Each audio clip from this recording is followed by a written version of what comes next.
Alright, we should be live. Let's see if we actually are live. Oh my god, is it working? Let's see. Okay, we're live. Ladies and gentlemen, today I thought that it would be pretty fun to make a spreadsheet. Part of this is because I had a midterm today, and I felt very bad because I wouldn't be able to upload a video today. Normally I record them in advance and we'll upload them Tuesday to Patreon and then to YouTube. But today, we're just going for a live stream.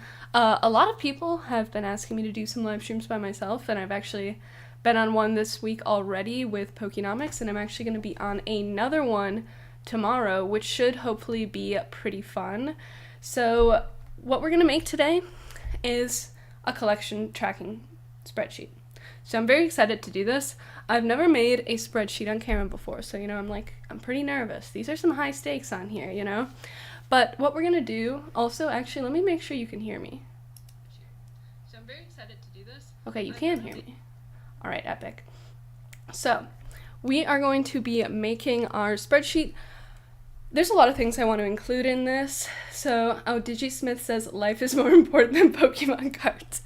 I mean, true. But I've done the life things now. So my midterm was this morning, and then I had actually another one, but that one was like a recorded project.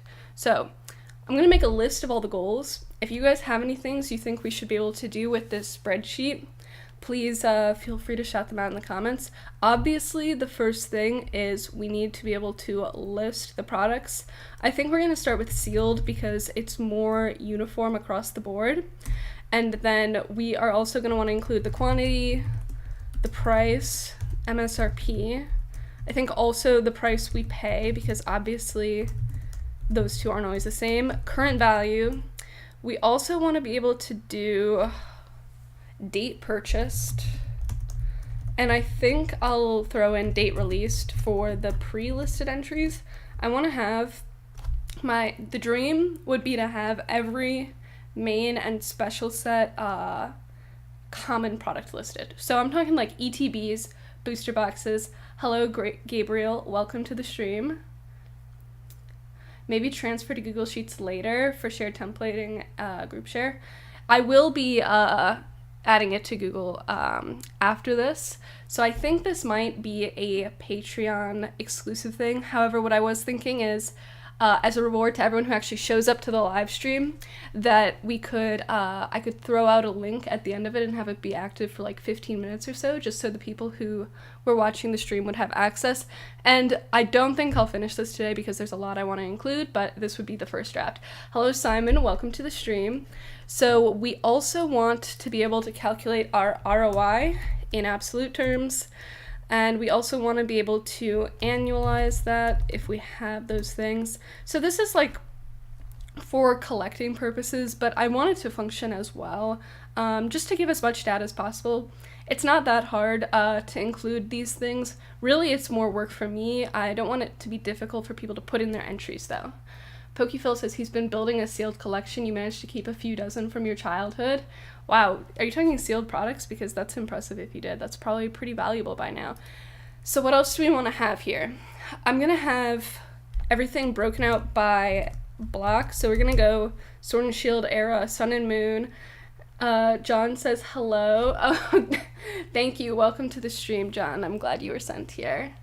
DigiSmith says you always add date received and vendor to your spreadsheets for sealed products. Oh yeah, vendor is a great one because this will help you actually keep track of where you're buying things, because a lot of times I will forget like really good deals because a lot of times it's on those like random small sites that you can get them. Roy, welcome to the stream. Thank you. I'm glad you're enjoying it. So what else do we want here? Oh, I want to have a note so that this could be condition or other. So this is especially useful for singles because you have to put in the condition for the single because it varies wildly. And it works well for sealed product too because I have a few things that I've bought that unfortunately maybe had like a little bit of a scratch in the plastic or that type of thing.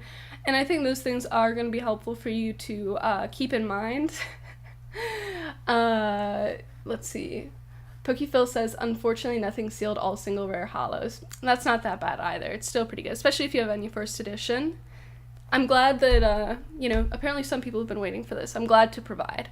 So I thought it'd be fun because I would have to do this by myself normally. And, like, I've been watching a lot of YouTube while I've been doing my work lately. And I feel like I've seen so much, and also that my brain is just starting to melt from it. So I thought that we could do a stream. John Doe says, will this be on the channel as well? You may not watch the whole thing. Yes, John, it will be on the channel, but I think I might throw out the link at the end of the stream for people who are around to download this. Thank you, Roderick. I am doing very, very well now that I am done with my midterm especially. So we have a lot here already. I want to be able to have a main tab that, like, totals everything up. And I want to also include booster boxes for every set. This is a really ugly list. This is kind of like what it looks like when I'm first trying to conceptualize these things. The, like, pretty formatting definitely doesn't come until later. Oh wow, a graded PSA 10 first edition Venusaur pack? That's really good, especially if that's in English. Oh wait, it's shadowless. It is in English. That was a brain fart, I'm sorry. ETBs, we want to have. Do we want to do loose packs? I don't know. If you guys think we should do that, please let me know. The issue is those are a little more tedious to get the market price for, because I do want to, like, add in the current value when I upload the spreadsheet just so people have it. Obviously that's going to change and people can update it. Nostalgianomics says this is going to get intense. Thank you for stopping by, dude, and hopefully not too intense. Just the right amount of just the right amount of intense. Let's see. You read my mind. I needed this. I'm so unorganized. I'm also incredibly unorganized. Like, I can, like, organize things on the computer, like spreadsheets and whatnot, but, like, in real life, like, my room is such a mess right now. I make sure that you guys can't see it, but it's so bad. So let's first, actually, guys, the most important step when you're making a spreadsheet, I'm not going to make this like a total tutorial, one, because I'm not qualified, and two, just for the sake of time, but the most important thing when you're making a spreadsheet is to turn off grid lines. It immediately looks a million times better. It looks so much better already. So let's go in and we're going to we have to do the grid lines again. That's so annoying that they don't automatically do that. So we're going to have this be our main tab. We might change the name later, but this is what we're going to start with. So also, does my setup not look like super professional there on the screen? I think it looks pretty good.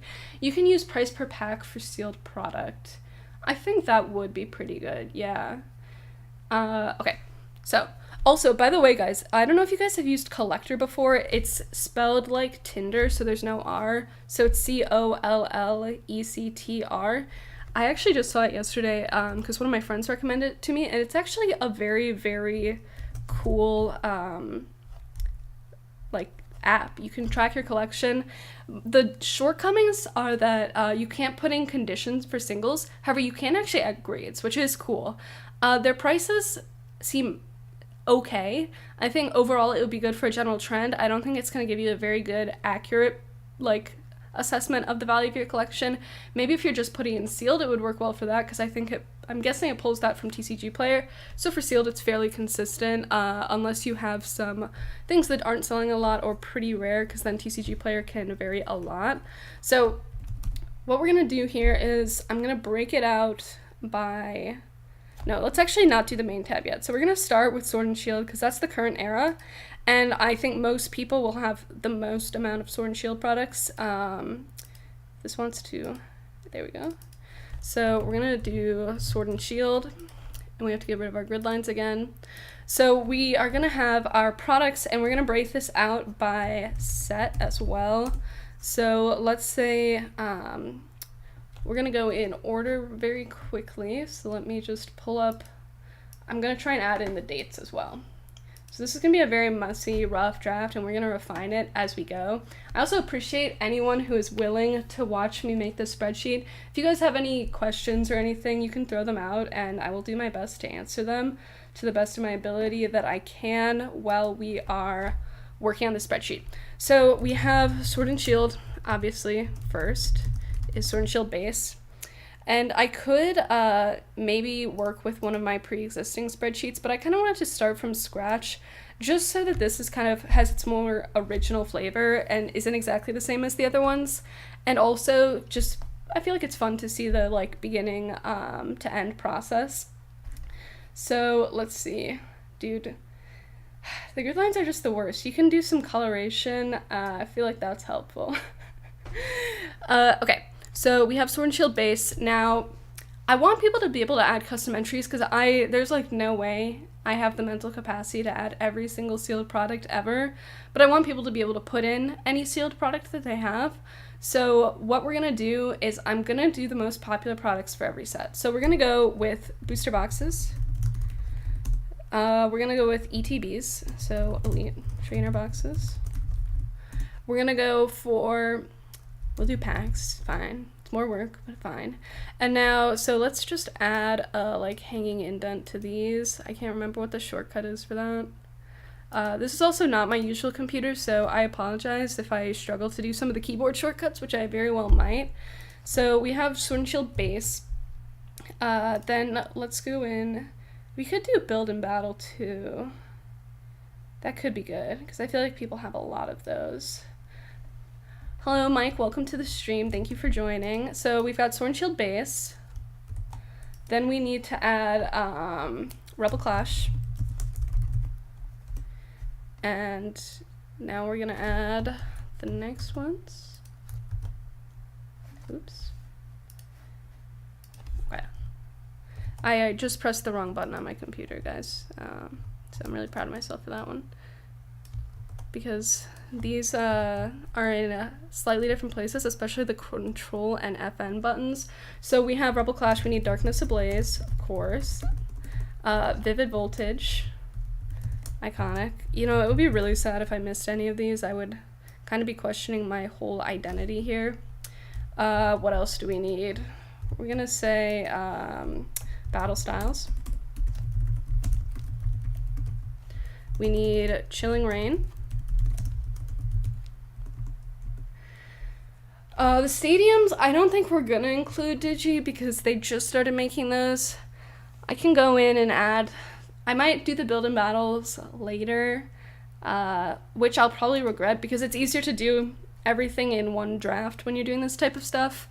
But I don't know if I'm going to have the willpower, and I want to get as far as I can today, so if I have to spend time looking up those prices, I feel like that'll take away from more valuable things that we can be doing. So Fusion Strike, then we only need 2 more, which are going to be Astral Radiance and Brilliant Stars. Also, do you guys know when they're going to start making sets for Scarlet and Violet? Because it's hard for me to imagine that, like, Sword and Shield is coming to an end. It's really crazy. Feels like it just started, but I'm sure it always feels like that. So Brilliant Stars. Also, oh my god, I actually got the chat to work. You guys can actually see it on the screen. I'm so proud of myself. So we have Brilliant Stars, and then we have Astral Radiance. Also, a fun fact, for some reason, Astral Radiance is not yet listed on Bulbapedia, even though it's well known to be coming out. I'd assume they would upload it or update it. So we have our products. What else do we need? Quantity. And the default is of course going to be 0 for these, but then, you know, when you add them, I think we might do some conditional formatting to highlight it just to make it stand out. Because a lot of times people aren't going to have all of these items. In February, they're going to start printing TCG sets for Scarlet and Violet, or is that when the game comes out? I'm really not up to date on when the games come out. So what else do we want to have? I'm glad I wrote this down. So we've got the MSRP. Actually, I think we should put MSRP somewhere else. I think MSRP, sometimes I like to have like a little key for things that are going to be repeated all the time. So we're going to say for BBs, ETBs, packs. And for booster boxes, 144 is technically MSRP, but I feel like I always want to do something closer to like 120. Did you says the TCG is going to follow the same release schedule of the game in November, and then English set follows in February-ish. Okay, thank you. That makes sense. So we need, should we say 120? I feel like 120. Someone can let me know if they disagree. ETB is going to be 40, even though I know in a lot of places it's $45 now. It's 40 for me. We're just going to say flat $4 for packs. So let's make this look mildly nicer if we can. I want at least like one thing on this to be aesthetically pleasing. So we're going to go in first. By the way, adding these borders can be really tedious because I always want to have them be like perfect and different, and it can just get a little bit annoying. So we're going to do thick borders, and then we're going to do a top and double bottom border because I feel like those just look so classy. I think they make everything look way better. So we need our quantity, we need the actual price we paid and the current value. Maybe we should put release. I think that we could do, how do we want to do this? We could have release just be on these rows where these are. I feel like that could be good. We're gonna plan for that for now. So we're gonna do quantity, current value. Tom, I will be throwing out a link at the end of the stream. I think for the most part this might have to be a patron exclusive download, but for everyone who actually like shows up to the lives, I will throw out a link for them. That will only be active for a little bit to make sure it's people who are actually watching the live and not just people, going in after the fact. There's nowhere else you can get Excel training while enjoying Pokemon other than here. This is not good Excel training. I always make the disclaimer, this is not financial advice. This has no educational value in this case. So we need the current value. We also want to have current date. So there's actually a function in Excel to do that. So it should just be equals today. That's not working for some reason. Oh, I didn't. That's why. Why isn't that working? Do I have to do this? It's been a while, guys. Okay, there we go. Tom's brain has already exploded. I'm sorry. Digismith says, I think XY era templated how they wanted to go moving forward. 3 years release schedule with the final year having a gimmick, break, team up, and then V-Star. That makes sense. That makes sense. Also, though, why would they do break? Also, V-Star's, like, pretty weak. It really does remind me of Level X a lot. So, what else do we need? Oh, date purchased. That one is very, very important to have. I'm gonna do, here's a quote. The thing is, you might buy multiple of these on different days. Do we account for that? No. I feel like we don't. I feel like that's a lot of work. There would be a way for me to do it where people can edit the Excel, obviously, but I feel bad making people do that type of stuff. We'll think about it, though. So date purchased. And that one's going to be left blank. Actually, I think all of these will be. No, current value won't be. So current value. Oh, and we're going to actually do fees, too. That's another thing I wanted to talk about. Fees. We're going to account for fees. Because, like, we want to imagine, like, if we did decide to sell these things. This isn't explicitly for, like, planning profits or anything, and it's not laid out that way, but I just want people to be able to, because I like knowing that information, and, it makes me feel good about myself, assuming things aren't negative. If they're positive, I feel positive. So we need our ROI. Oh, vendor, too, I think should go right after date purchased, or before. After. So we need our vendor. We're going to do our ROI in dollars and percentages because we like details. Annualized, of course. Hagen says, is this actually live or an old live stream? This is actually live. V-stars are what we need to combat VMAX. I do like the white border. I think I was being harsh on them, but they look a million times better than VMAXs in my opinion. I hate the way VMAXs look. They just really, I'm not a fan. So we have annualized. We need to do fees as well. I think we have, oh, we need our note. That's going to be at the end, I think. So this is a lot of tabs adding up. Hopefully these won't be things that people have to add that much. Most of this should be automated, so I don't want people to have to deal with that. So annualized, what did I even just say? Oh, we need our note, and I also want to do profit after fees or net change after fees, because we don't know there's going to be profit. And then also we need to have our notes, condition, etc. Your average player says, I came here from the Pokenomics stream and I just wanted to say that I respect you as a really informative, smart, and great individual. You appreciate all the info you're sharing and I can't wait for more. Thank you so much. That is a really, really nice comment. I'm glad that people seem to be enjoying that stream because I was really, really nervous to be on there, but I'm glad that it ended up working out well. So thank you guys all so much. For everyone who watched those, it is very, very appreciated. How are we gonna add these dates? I think it would look confusing if it were here, because that's gonna look like date purchased. We might just have to do a separate tab. So date released. You know, fortunately these all come out at the same time. Unlike the Pokeball tins and whatnot, those are all different times. So the date released for Sword and Shield base, this is the reason that I have Bulbapedia up. You guys can't see it, but like, why would you want to see it? Sword and Shield came out, oh my god, February 7th, 2020. That is a long time ago, but it feels like so much less. That typo was, again, because the spacing on this is different. So we have 5/1/20, Darkness Ablaze is going to be 8/14/20. Then we have 11/13/20. Then we have 3/19/21. 6/18/21. Evolving Skies is going to be 8/27/21.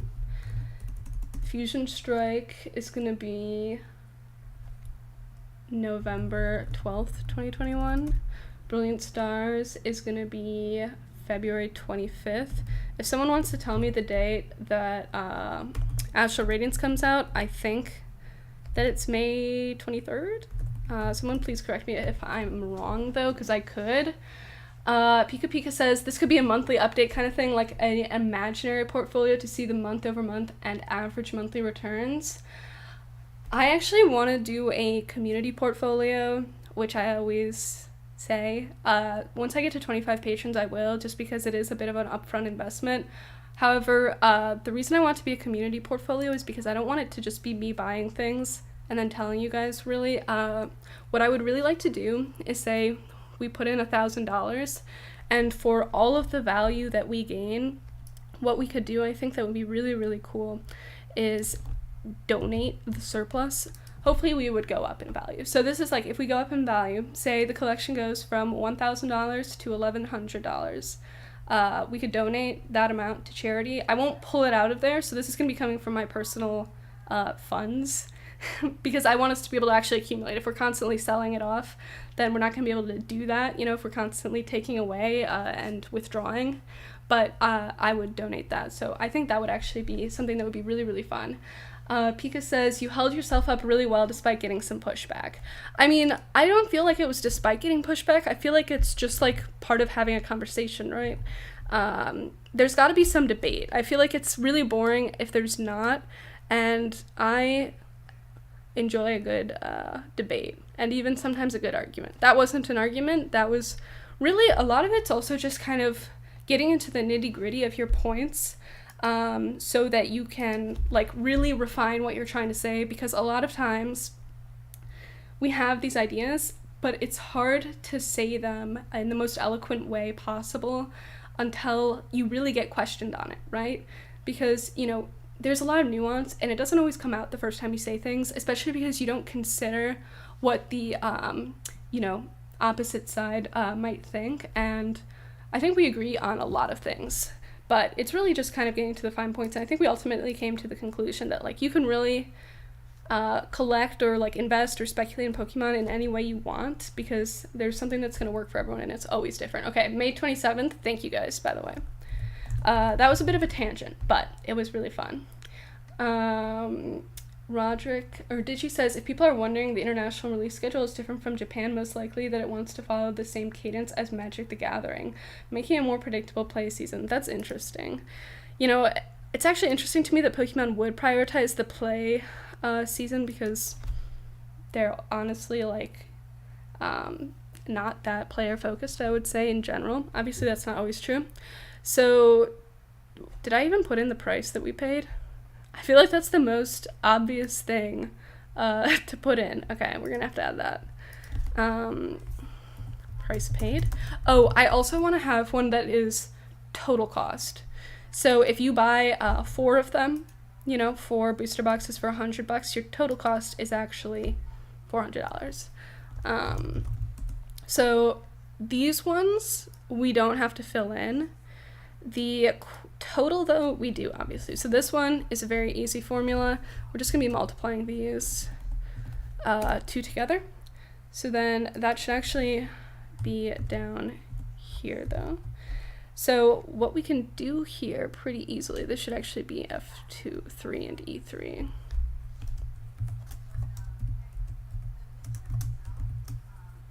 Okay, so we can just kind of copy this down. I'm going to copy it through all of them, and I'll just delete the ones that we don't need later. Oh, actually, no, what would be cool, we can have the total price paid per set. So your total investment in every set, which I think would be really, really cool. So we're going to just do that as a sum of these. Oh, we can actually also have your total quantity of products from any given set. I think that would be really, really cool. So this is why, you know, it's fun to do these on stream and just like think through my thought process. I like doing that. Someone says I should collab with Kylie's Pokevoid. I've never heard of her. I don't know if she, what she does. And I can message you about a collab. Sorry, I'm just getting really busy. A lot of things are happening. They aren't play focused, but you also think the game itself isn't marketable. There'd be no reason why Panini and Topps couldn't just try to license and make collectible cards. That's true, that's true. And like, I mean, Pokemon it's a decently fun game, but I just don't think it has the same kind of, it doesn't just have that same feeling that like Yu-Gi-Oh! Or Magic have, because that's like not the ultimate point. So this one we don't need a sum for those, because that just wouldn't make sense actually.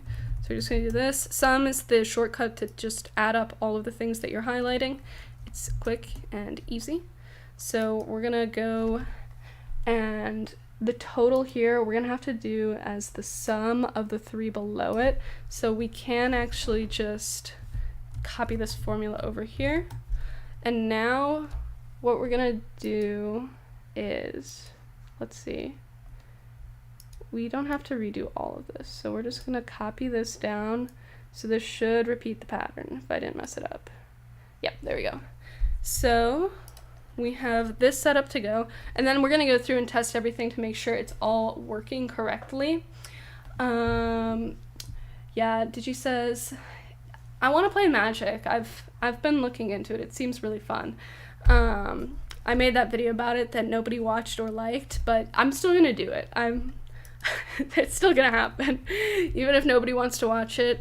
Some people told me they'd unsubscribe, which made me a little sad, but it's okay. My feelings aren't too hurt. So current value, we're gonna have to go through and actually do some research for that one, because I do want to add that in. The ROI in terms of dollars is very easy. We could also add the price you paid over MSRP. That would be cool, I feel like. So we're gonna do price paid right there. We'll copy these all down later as we go. So then ROI, this one, we can also just copy down the whole row, I think. Because I think we want ROI for the whole set as well as each individual product. because you can really just like kind of track how you're doing overall. And then what we would have here is we'd have this for like every block, and then on our main tab we'd kind of add this all up and kind of put it all together. I do remember you commenting. You were one of the few people, I mean, I got a few people who were like positive about it, but I was very appreciated. So ROI in terms of percentages, guys, my brain is really fried. Let's see if I can even do this. So we need to take the price of the current value, that's not right, current value divided by the price we paid minus 1. Let me see if that actually worked. That should say divided by 0. So we paid $10 for something, and it's worth $20, so this should theoretically say 100. Okay, yes. We're going to make this one all in percentages because that is what we need. So you can just go up here and change it to percentages. The formatting tools for the numbers are very, very helpful, by the way, especially for things that, like dollar signs. It helps you keep your units straight. Gray Thompson says real-time spreadsheet building. Yes, it is. I know you're on the Patreon, so you saw me asking about what things we wanted to include. We have a good list of things going right now. So we need to annualize this as well. We're gonna do that in a sec because my brain is like actually overwhelmed right now. So let's see. Oh, did you see later? Oh, go do your presentation. That's more important. I appreciate also that you're just in here at work. I can relate to that feeling. So what we need to do here for the annualized, what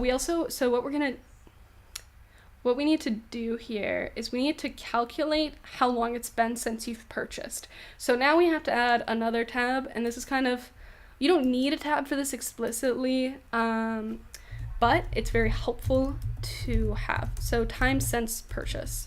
So we'll probably put this into years. We could do dates.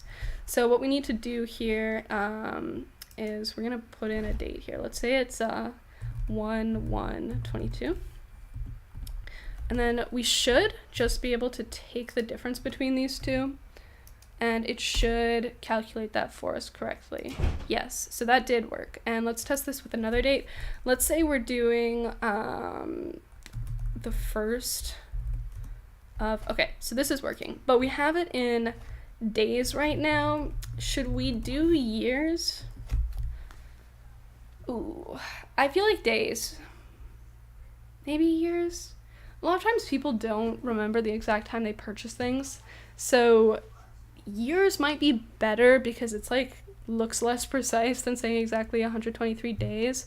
So all you have to do that is just divide this formula by we're gonna do 365.25 for the sake of precision, leap year. You know, you got to account for that. Yes, I do want to accept that. I forgot to add the symbol. So I should have done divide, by the way, actually. Thank you. Okay. So this is working well. We don't want to show this many things. So to show fewer things, we can just click this button. And let's say we're going to go to the second decimal place. I think that is like perfectly acceptable range of like when you want to show the date. So we're going to do this for all of these as well. And you can see there's 0, which makes sense. That's what we should be seeing. And I appreciate that this doesn't just take this date when you subtract them. That makes this much easier. So time since the purchase. Now we need to annualize this. So now we're going to use the formula because we're compounding this to make it more accurate.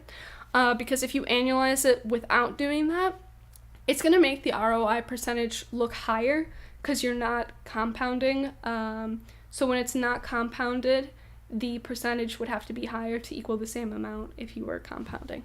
That's a very poor explanation. So this formula is just CAGR, and it should be the final value. So that's going to be the present value. So we're going to do this, and then we divide that by the price we paid. Yes. And then we are going to multiply that by 1 over the time that has passed. Oh yeah, it's a good thing we did this in years because this should be based off of years.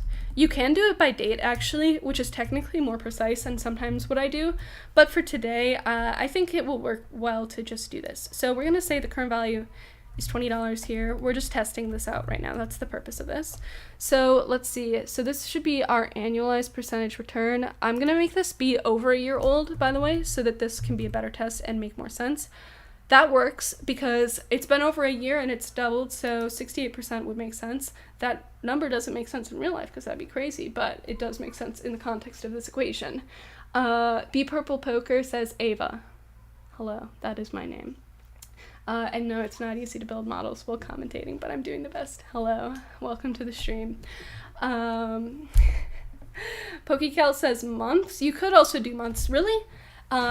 You can do any unit of time here, and it's always interesting because a lot of times you'll like look at interest rates for like credit cards and stuff, and the way they can phrase it is they can make it look lower by actually calculating it on a daily compounding, whereas like they might phrase it as like a more annual thing. So what I mean is, let's say it's like, what, I don't know, 29% APR. I feel like I've seen that number or something. What you would do is they would compound it daily by 29 divided by 365, and little bit by bit that adds up over time.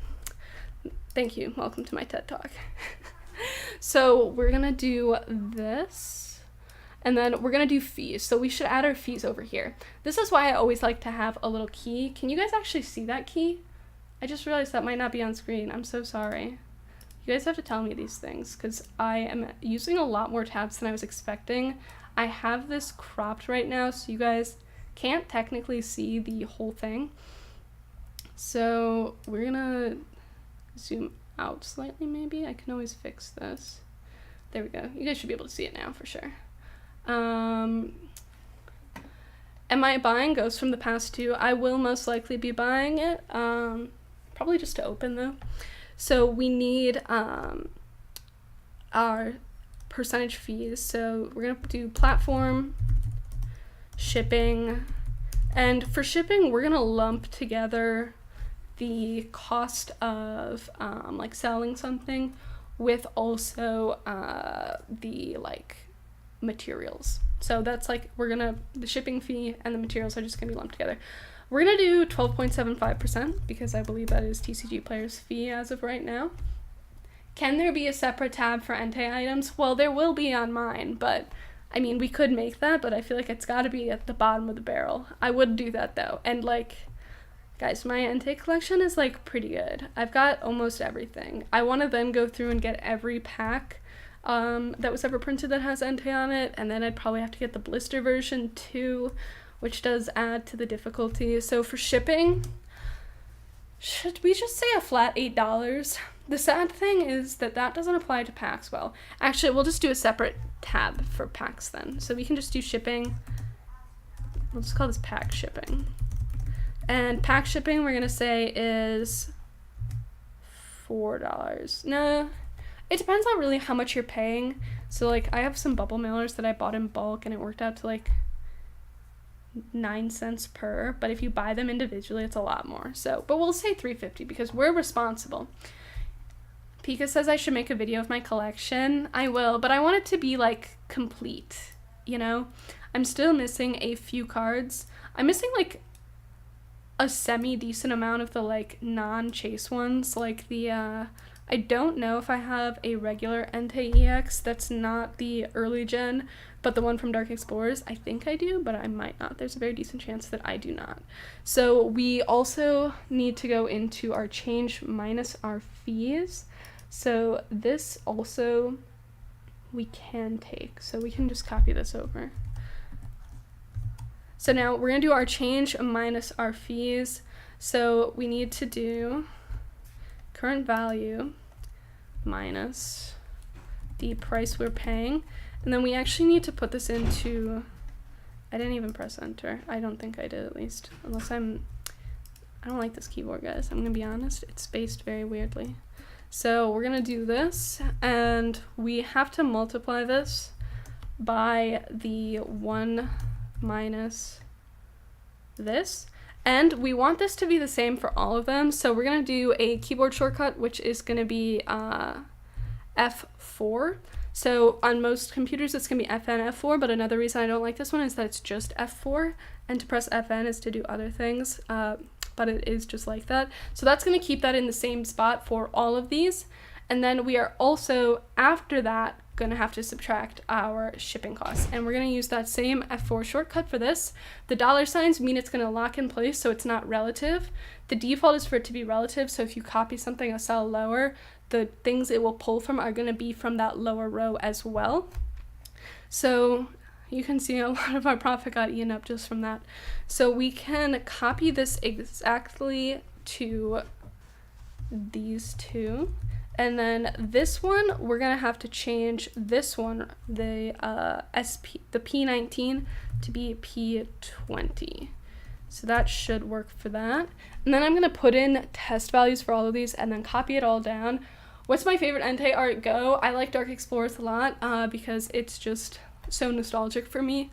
I was so excited when they did Entei as a full art. It was like so exciting. But Aquapolis Entei might be better. The non-hollow from Neo Revelation is also really, really good. Honestly, the like Cosmic Eclipse pre-release Entei is pretty good as well. That one I actually need in the regular version because I only have the staff version, which is like a weird thing to imagine because like why would you just have that? Spencer says masterclass of Excel happening here. Thank you. I appreciate anyone who's willing to watch this so much, by the way, because this is a lot more entertaining than just me doing the thing, albeit slower. So we're gonna go in here. So this one, we're gonna format this also. It needs to be formatted a little bit better. So we are gonna add actually, let's save some time. We're just gonna do all of these at once. If you guys press Control, you can highlight new selections and keep the old ones highlighted. That's another thing. And if you press Shift, I believe it'll also highlight all the ones between them. So we're gonna just do this very quickly. There's also a way to copy and paste just formatting, but honestly, I feel like this is just gonna be faster than the other way would be. So then we're gonna add a bottom row here. Or a bottom border. Should we add a thick border or a bottom border? I feel like a thick bottom border would be too spicy for right now. So this way we can kind of now start to differentiate things visually. Another thing that I would like to do normally when I'm making a spreadsheet is I'll do alternating colors for the rows. That just makes it a lot easier to look across and see what's going on. This is to track a Pokemon portfolio. Yes, that is correct, Joey. Are you looking up the Aquapolis Entei Be Purple Poker? Or which one is that? So, Aquapolis is a great set, Steven. It's one of my favorites of all time. Maybe my favorite, but I'm hesitant to say that because that's a big commitment, I feel like. And I don't know if I'm ready to commit to one set like that. So, we don't need any notes right now. And I want to make sure that everything we have is going to work. So we're going to put in some more dates here. So we're going to say 1/1/2020. We're going to say 1/1/2000, right? This is not right. What's this? Oh, okay. So what we should have done here, this is a thing that I often will forget to do, is do the F4 shortcut. Now this should work. Let's see though. Yep, okay. So now this works. This is why we have to go through and test things, because I would really, really feel bad if people went to use this and it wasn't working correctly. The Pop Series 2 Entei is actually pretty good. I do like that. What's another one that's really good? I'm trying to think. It's gotta be the Secret Wonders Entei is actually like epic. That whole set of the dogs is really, really good. Aquapolis Tyranitar is really cool. So many of those e-reader cards look awesome. That's one of my favorite arrows to collect, and it's like one of the few ones. I'm pretty picky with what I will collect just personally, and that is one of the times that I will collect. Vendor, we don't need to put in samples here because it's just, it's not number based, so it's just keywords. Something else that would be cool is I could add a filter to sort these by return. That would be cool, I think. So quantity, oh, we should have done this based off of the total. We should have done this based off of the totals, I feel like. This one we don't need to. So we're gonna say 10. We're gonna have to go through and fix some things. And then quantity is gonna be 1, 1, 1. And then this should be the sum of those.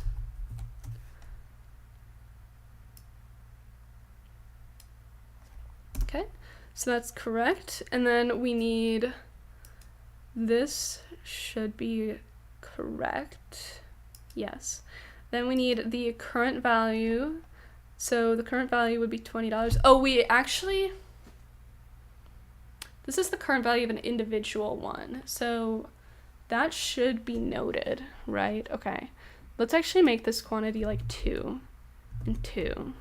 So then when we're calculating our percent ROI, we shouldn't just be using this current value. We should be multiplying that by the quantity that we have, so then this will actually work out correctly.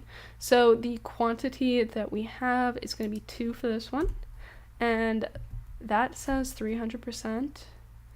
That doesn't seem right either, actually. This one, it should be using this total right here. You can also just drag those, by the way. So that's correct now. Now we're getting more accurate. Welcome, Catch 'em All Collectibles. We're going back to basics. We're making a spreadsheet today. Yes, Be Purple Poker. Lost Thunder and Ancient Origins are both really cool. There's a pretty cool Raikou, I think, for Lost Thunder. So we have these now. These should all be correct. We're gonna have to copy this row down, obviously. So then annualized change. This one is, let's see. Oops, what did I just do? My mistake. So this one, we need to be doing, so we got current value minus that. It doesn't really matter if we use the total value or if we use the price per one, assuming the prices we've paid for every single one are the same. So I think we might leave that one as is right now. Then we have our change after fees. Okay. Now, I don't know why I accidentally set this to look like sheets, but we're just going to leave it for now. So we need to then copy this down.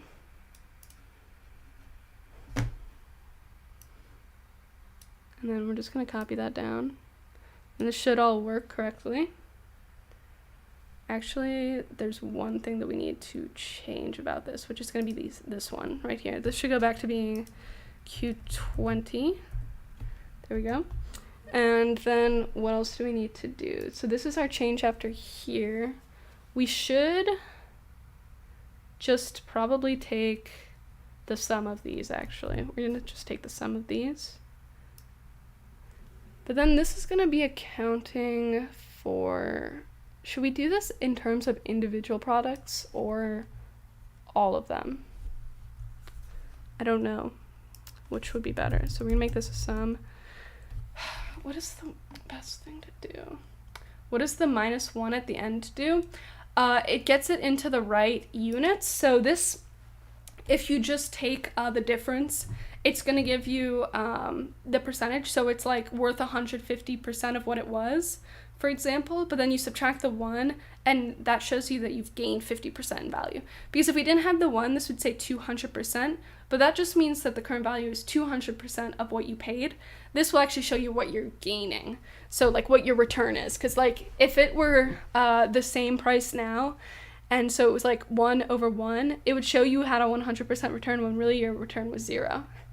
I do know there's an app for this already, right? Yes, I do. I'm guessing you're talking about Collector because it is a very cool app that I actually just started using. But some people like having a spreadsheet, and there are certain things that you'll be able to do in this, I think, that you won't necessarily be able to do in something like Collector because they don't let you put in condition or anything like that. And there are just certain things that I think people want to be able to customize, and some people just like Excel. I just like Excel, you know? So we have, this is good right now. And then we don't want to have this actually.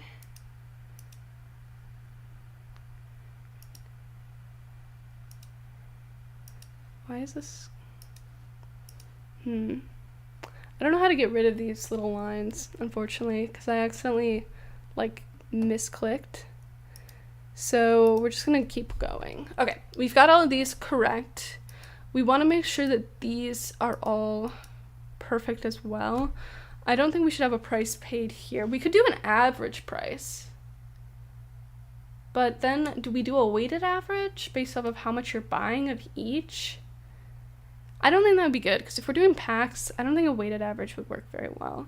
So then we have our quantity. Yes, this is working. Our total that we've spent is working. Our current value. Do we want to do the sum? Yes, we do want to do the sum. Actually, we can just copy this formula over. Collector isn't very good for older, rarer cards like Gold 6. That's true, because a lot of times, like, I don't know how they pull them. I think it might be like TCG Player Low or something maybe, or most recent sale, but a lot of times the sales on TCG Player aren't super accurate, and neither are the lowest listings, because a lot of times if you're the only one listing something, you can just list it for a crazy price if you want to. So then our ROI should say 63 here, so let me double check what that's pulling from. You can press F2, by the way, to figure out where an equation is coming from. So we don't want to do that, actually. So what we should do is take the current value minus the total here. So we can just move this one over here. Yeah, no, we want to do it. No, we do want to do it here. We want to do it here, yes. So then this one, current value is the single item, but should we do current value of an entire position? Maybe we should.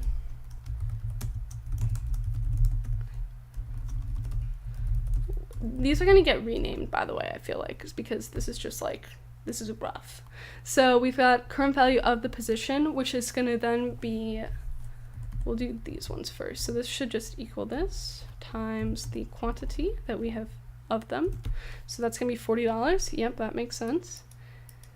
And we just copy this down, and this one should just be the same formula as this. So now this is looking good. When we're doing our ROI, I think we should do absolute in terms of the total position, actually. So I think that's going to be a better way to go about it. So this will work here. Yeah. Then we're going to copy this formula down here as well. Ava says, tell us more about your favorite pokies. Give me your team of 6, go. I mean, these are going to be things that I like, because if anyone saw me try and do a Nuzlocke, I'm like really, really bad at the game. But Entei's got to be up there. Typhlosion, probably. What else? I mean, Lugia and Mew are very cool. I'm very basic, clearly. What's another one that I really like? I like Score Bunny a lot, more so than, you know, his evolutions. Not as cool. Reboot, like, not as cool. What else is there that I really like? I mean, all of the legendary dogs really could just be up there. I like having them all. Yes, Typhlosion, his whole evolution line, probably my favorite starters. I also like Mudkip a lot, and then also Score Bunny, but like not his evolution, so that's kind of his downfall. So we need to change these to also being the right thing. So we're gonna do current value of the whole thing minus the total that we spent. I'm gonna say total spent to make this more clear. And we're gonna make this like look prettier. Bee Purple Poker, I'm pretty sure it was a mistranslation to call them legendary cats. I think it should be legendary beasts, technically. Feel free to fact check me on that. There's a very, very good chance I'm wrong, just knowing me. Why is this not adding up right? Why is it doing this again? Okay.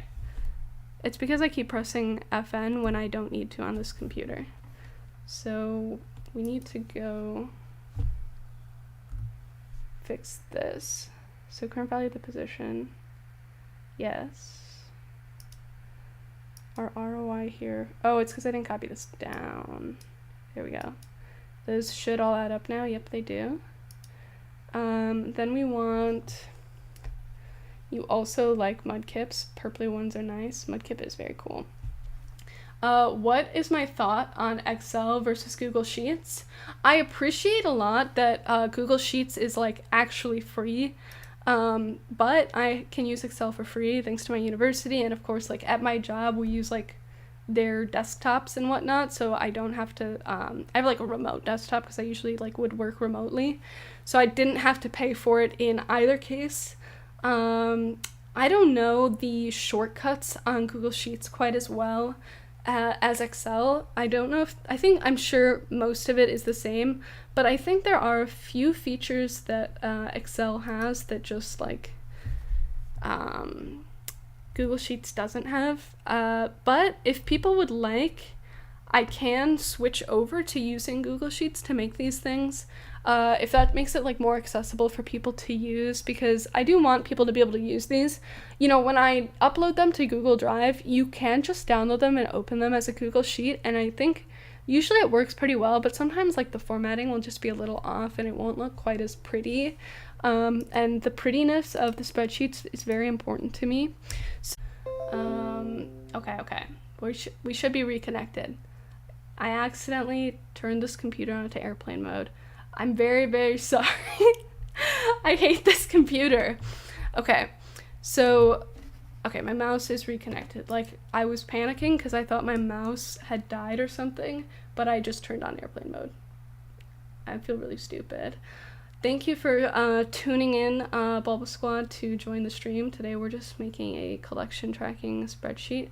Thank you. I'm quite surprised that so many people are willing to join my channel.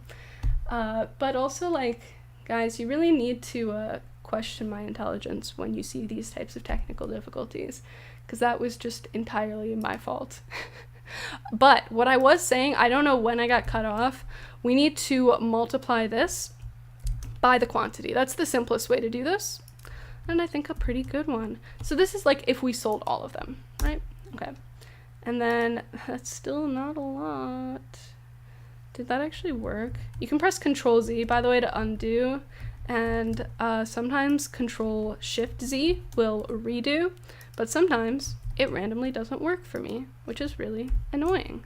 So we multiply this by the quantity, and then we are going to copy this down to these, and then once again we are going to want to go back and change this one to be 20 because these are the packs and they have a cheaper shipping costs. B Purple Poker says, I would love to discuss with you, man. I'm guessing you're talking to Bulba Squad because technically speaking I'm not a man, but I don't know. Your Discord sucks. Hey, that's not nice language, okay? I'm an RA, so I'm supposed to make sure everyone is always being nice and positive and upbeat, and that doesn't conform with my beliefs as an RA. And I'm also sorry that you guys like have to see me like hunched over the computer and like zooming in. Maybe I should put on my glasses, but I don't want to wear them because there's like a ring light here, and I feel like you'll be able to see it. If it looks really bad, I might just stop. It's not like too bad actually. Maybe I can have the ring light on. Okay, I think we're gonna work with it. The Discord has slowed down as of late. Bulba Squad, do you have your own Discord, like just for people on your channel? Pika says, you're used to it from Pokemart USA's live stream. Wouldn't be a proper live stream without tech issues. True. And like, a lot of times it's internet issues specifically, so like that was a variant of internet issue, but it's really just me foolishly disconnecting. I'm really glad actually that OBS like automatically reconnects and it didn't like ruin my beautiful aesthetic stream. I'm quite proud of this actually, guys. I learned how to get the chat onto the screen. I feel like that's witchcraft. So we have all of these, I think. So what this means, oh, we should do ROI. We need ROI. This is not right though. So we need the current value of the position divided by this minus 1. That should be good. And these work because this should be the average of all of these, which makes sense, and it is. So annualized, we need to move this over here. Then we need the price paid to be the total spent. And the time since purchase, that's in the right spot. And then, oh, interesting. Okay. So this one, we want to annualize, but the time since purchase, let's take an average. We should take an average of the time since purchase because we want these. So there is a shortcut for that. There's the average formula. We're going to average these three, but do we want to do a weighted average? Maybe. This stream needs more denim jacket. I'm sorry, I'm wearing a hoodie. This hoodie, like, I think might have a stain on the front of it, but you can't see that part. You know, just want to be comfortable, you know, getting in the spreadsheet zone. Usually I'm, like, laying in bed, like, while I do this type of stuff. And, like, I'm talking, like, while I'm working and, like, on the clock, too. It's actually, like, kind of sweet.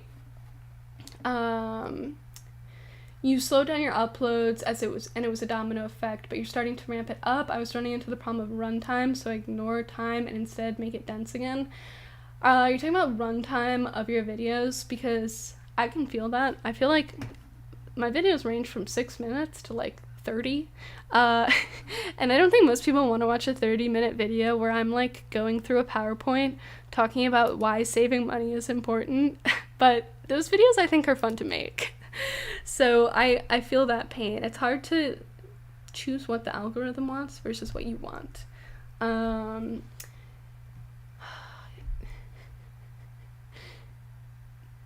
Oh, you're a medicine person, so if we got a question, you people should be concerned about my own. What? Okay. Gabriel says this stream is sunglasses, just needs more denim jacket in your opinion. Oh yeah, I think I already addressed that, but the denim jacket, it's over here somewhere. It's on the floor, like all of my clothes. But we have, all of this should be good now. This one, yeah, I think we're good here. We're gonna bold all of these though, because we want these ones to be bolded naturally.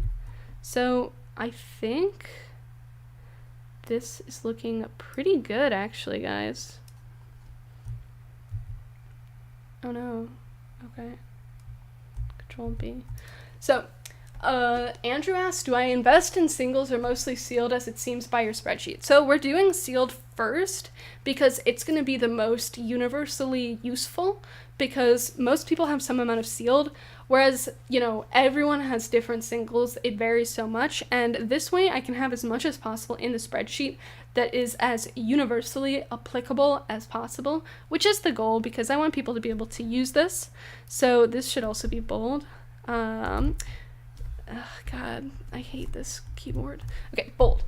But I do collect singles as well. You can see behind me, some of them have fallen over and I forgot to put them back up. But I collect singles, however, I'm more cautious with them, like when I'm actually hoping to get a return, because they are much more variable.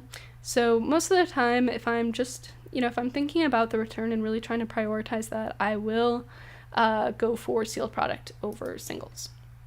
Hopefully that was helpful and made sense. This, we want to be percentages as well, just for the sake of the aesthetics. Look at that, that's beautiful. Should we do, we've got to do percent ROI based off of fees, right? I feel like we have to, because we just need more columns. We don't have enough. So this should be, which one are we looking for here? What is this one using? Okay, so we want to do the change after fees, or we could do, what do we want to do here? Oh no, this one's easy actually. We can just do this. We're going to do this divided by the total spent, we don't have to subtract 1 here because we've already factored into changes. So this would actually be a net gain of 31% just based off of this. Let's see. Do I collect any Yu-Gi-Oh cards or products since I also play the game? I do collect Yu-Gi-Oh cards as well. Products, I actually kind of do. I really, not like that much, but I do like to get all of the Konami official playmats, sleeves, and sometimes like the binders too even. They're like not the best, but they're also only $10, which is actually like, it's pretty nice for the price, and I just really like having them, honestly. So this should all be perfect now. And so we don't have to redo this, thank God. This is like the most tedious part, and now what we're going to be able to do is hopefully replicate this. So we also, what I always like to do is put things that are not formulas in blue. So hard-coded cells I always like to have in blue. So that's going to be all of these. Then we also will have, which ones? We need the date purchase. These should all be hard-coded as well. Then we also need the quantity to be hard-coded. This one, actually, let's just do it for Sword and Shield first, because then we can copy it down and don't have to worry about like whether or not we're hitting those main lines and messing that up. So the price paid, yes. The quantity, yes. The current value, yes. And I think that we should be good from there. So the color that I always like to use, we're gonna have to like go in and pick it. It's a very specific blue. I believe it's this blue right here. This is my go-to blue. This one is very eye-catching. Oh, this should also be actually as well. We'll actually make this whole area blue. So then we can copy this down again, and this shouldn't mess anything up. It should just make everything correct. Beautiful. Look at that, ladies and gents. Okay, now what we want to do is, should we do a line here too, maybe? I feel like yes. We'll give it a thick line. So thick bottom border. And then we're also going to go in and do a border all around this. So we're getting into the aesthetics kind of again. So let's go through and fix this. We're going to do a thick outside border, and then we're going to do a double top and double bottom border. And now it's beautiful. Look at that. Guys, look at this. It's so beautiful. Look at this little border. Is that not the most beautiful thing? I just feel like that's so beautiful. I don't think anyone else cares about that, but I do. B Purple Poker says singles are going to be so hard to do. I'm guessing you're talking about in terms of this spreadsheet, which is yes. We're going to have to do some kind of self-entry.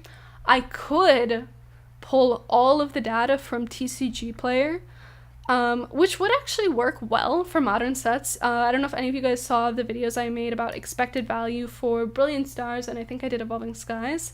I was able to pull the prices live, and they would update.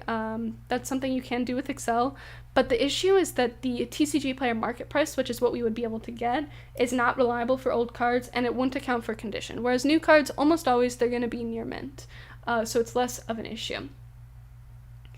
Pika Pika says, if anyone else is curious, if you're watching from your phone, you likely need to stream at 720p to see the text.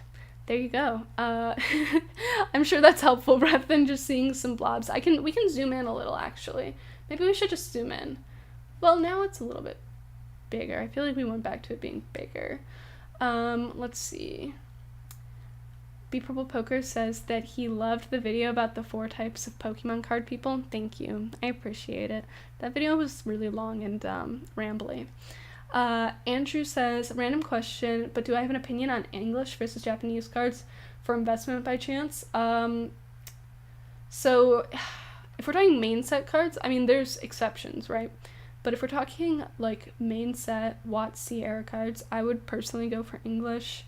They're like proportionally relative, like there's a lot of Japanese cards floating around. I mean, there are a lot of Japanese cards floating around all the time, but most people who collect those are doing it for nostalgia specifically, right? It's not just that they like the card art. They want what they had as a kid, and I think that for that reason, they would care more about it being Japanese or not. I'm going to take off my glasses for the sake of the ring light.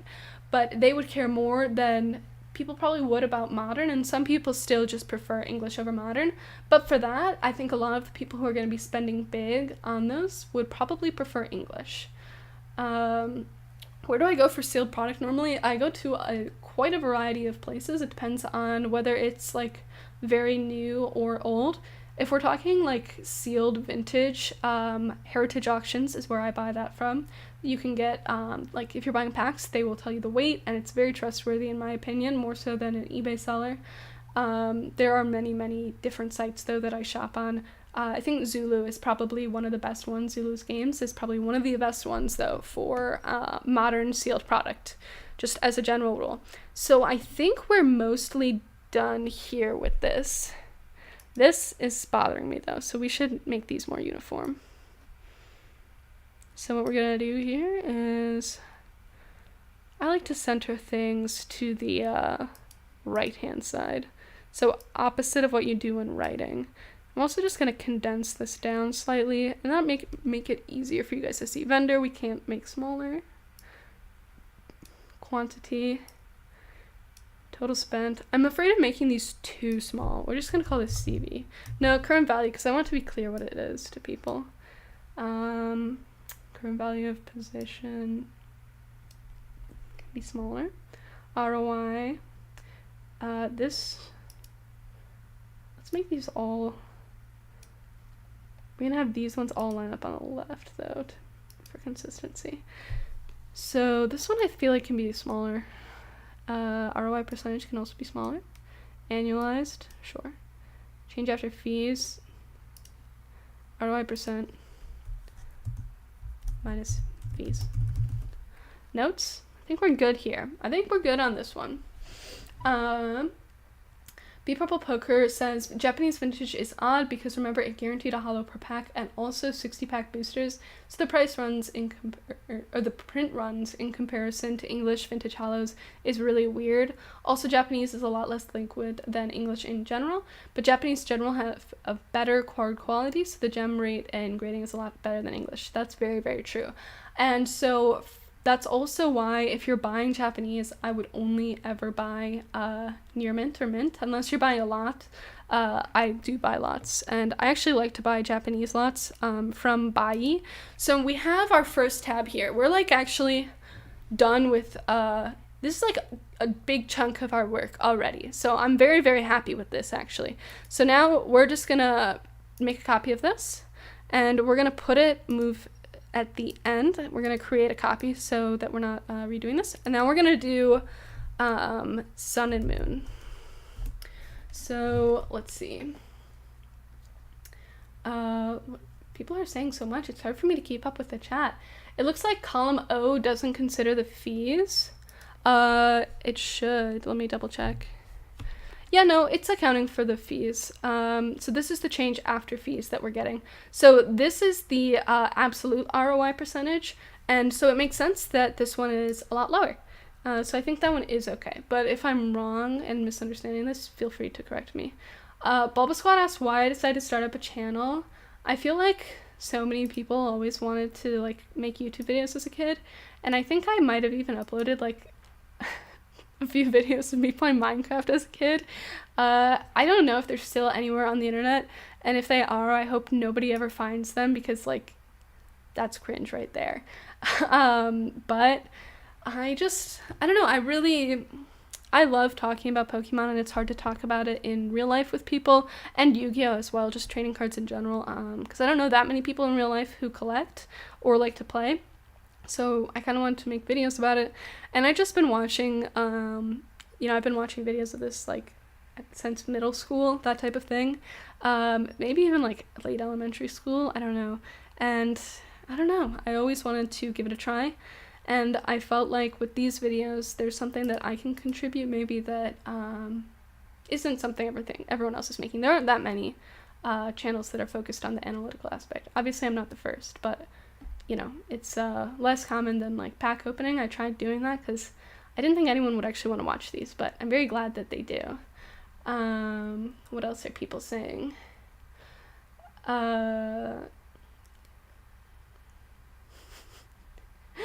Digi says pretty spreadsheets are the only way to get people to pay attention to them when presenting. True. Oh my god, yes. At work, like, the spreadsheets that we make, I feel like look so good. I liked the ones I made earlier too. I thought those ones were pretty good looking, but like the level of detail that we put is really cool, I think, because we're building a lot of financial models. For anyone who doesn't know, I have to spend a lot of time making financial models for my job. Let's see. What did I do for the blue formatting? If you're talking about the text here, I just changed the text color. Let's see. I could wrap text into 2 rows. I could do that, yeah. Wrap text in the cell, yeah. That would work. You're talking about O3? O3. Oh, here? Yeah. I mean, I think it's good. Would I be interested in collaborating? I'm not sure. I guess it depends on what kind of a video you would want to make. If you have anything in mind, feel free to, I guess, just throw it out in the chat right now. These ones aren't matching. Should we fix that? I kind of like it, actually. It's kind of aesthetic. So now we're going to go and just kind of change these names up, change the dates. So now we're going to go back to sun and moon. So I'm going to go sun and moon base. Then we need Rebel Clash, Guardians Rising. What's after Guardians Rising? We need Burning Shadows. Then we need Crimson Invasion. I don't know, those two names are so similar, but the quality of the sets is not similar, that's for sure. So we have Ultra Prism, a really, really, really great set, actually. Forbidden Light, not quite as great.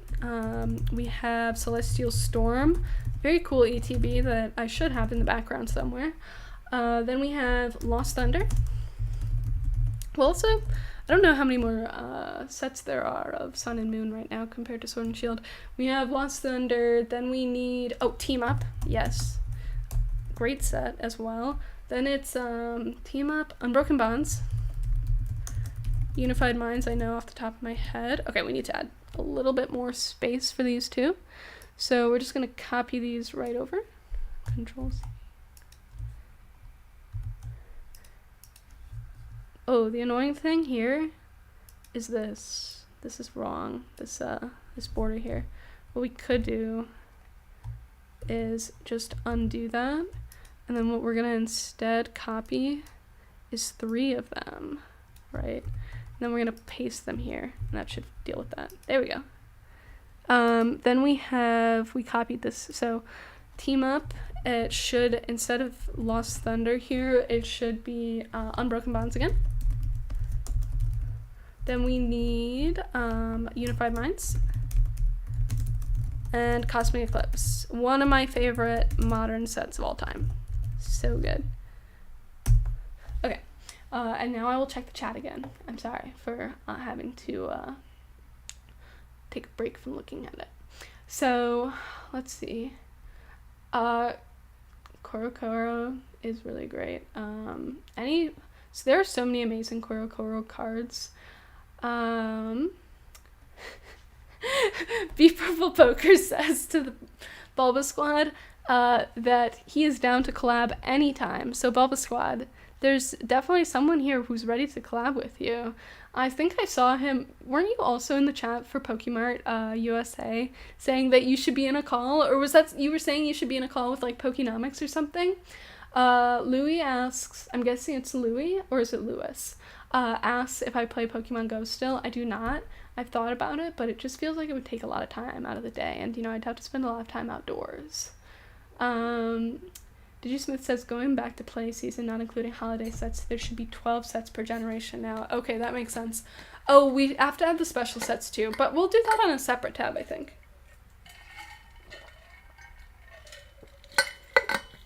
I'm sorry. That was really unfortunate.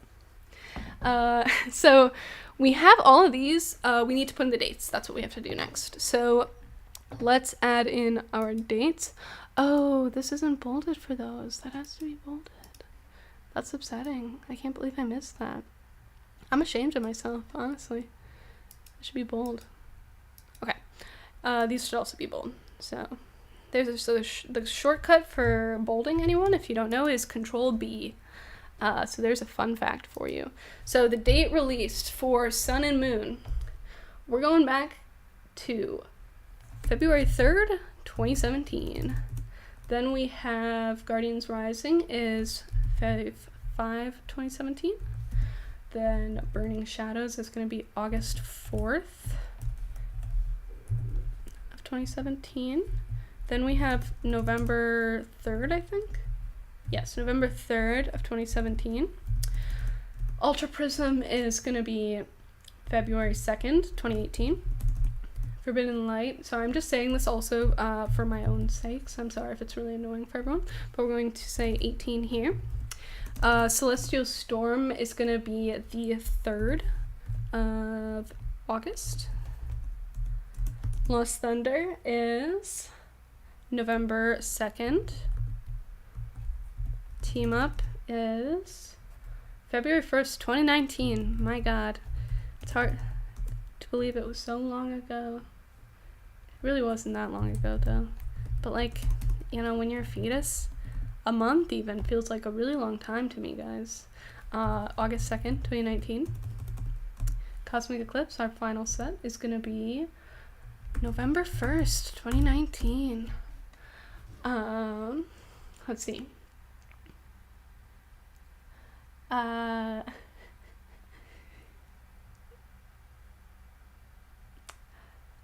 Andrew says, for investing, you're actually currently doing an ambition goal of collecting the biggest vintage Pikachu and Eevee card collection in the world. You may apply for a Guinness World Record. Okay. I mean, if you're anywhere close to that, I would love to see your collection, because the amount of those you must have is insane. Sheer value, sheer quantity, I'm guessing would take, and if you're talking value as well, that would be insane, like crazy. Let's see. B Purple Poker says he always hits Bulba Squad up on Discord. Oh my god, guys, like, we're like done with Sun and Moon. Isn't this great? Isn't life good? This is great. Oh, you know what we might want to do later? We should just make this be on the home tab so that we don't have to update this all the time if we don't want to. These should also be in blue, by the way, because you can change these if you want. Depending on where you live, these might be different. So we're going to go back to Sword and Shield, and we're going to change these to be highlighted as well. But we might just move them. But I don't know if that's going to happen today, because I think that we could potentially... We need to delete this. Actually, no, we can... Yeah, let's delete it. We could get through... I think we can get at least through black and white. So we need to make a copy of this one as well, and we're going to create a copy. And then let's go up here. Also, how are all of you guys doing today? Just, you know, I'm working on my social skills, so I thought that I should probably ask. How am I doing, by the way, in terms of social skills? Was I good? Did that sound natural? I hope so.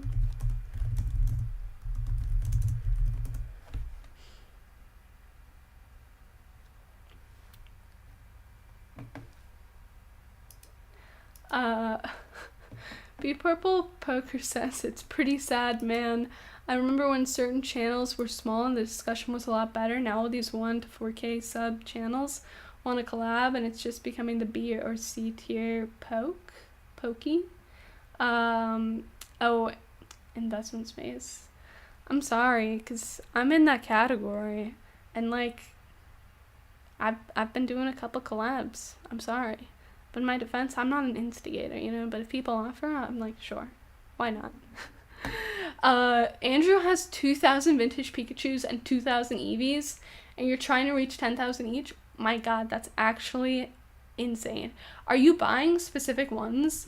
Like, what percent of those is what? Like, and are we talking, like, first eds or shadowless for base set? Are we talking, like, red cheeks? Like, what are we talking about here? I am doing well. Thank you, Be Purple Poker. Dude, she's getting paid and watching YouTube. That's actually pretty epic. I like to watch YouTube while I work as well, but I think it might slow down my productivity. I feel like I should say somewhere on the sheet, like, what we're talking about, like, which era, but, like, the titles tell you, right? So now we need to get into XY. Let's get over here. XY base set. My god, 2014.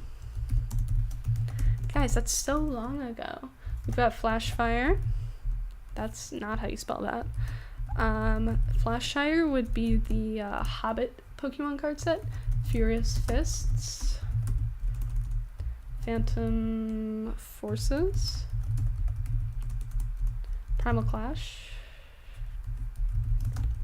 Guys, normally I swear I'm like a good typer. I can't type with this computer. Because I don't like to look when I'm typing, but it does not work so well when you're not used to the spacing. Breakpoint. Fates Collide.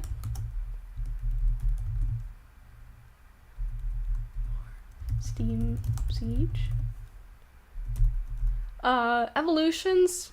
Yes. Evolutions, like, shouldn't really count as a main set, I feel like. Be Purple Poker says that I'm kind to myself, or am I kind of myself?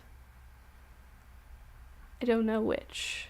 I try to be myself, and I try to be kind to myself, but I don't know if I succeed at either. But I feel like lately I have just been being myself more, just to... I don't know. I don't think there's, like, that much of a point, honestly, not to. And, am I a fan of Edward Tufte? He teaches at Yale, right? Does he? Let's Google it.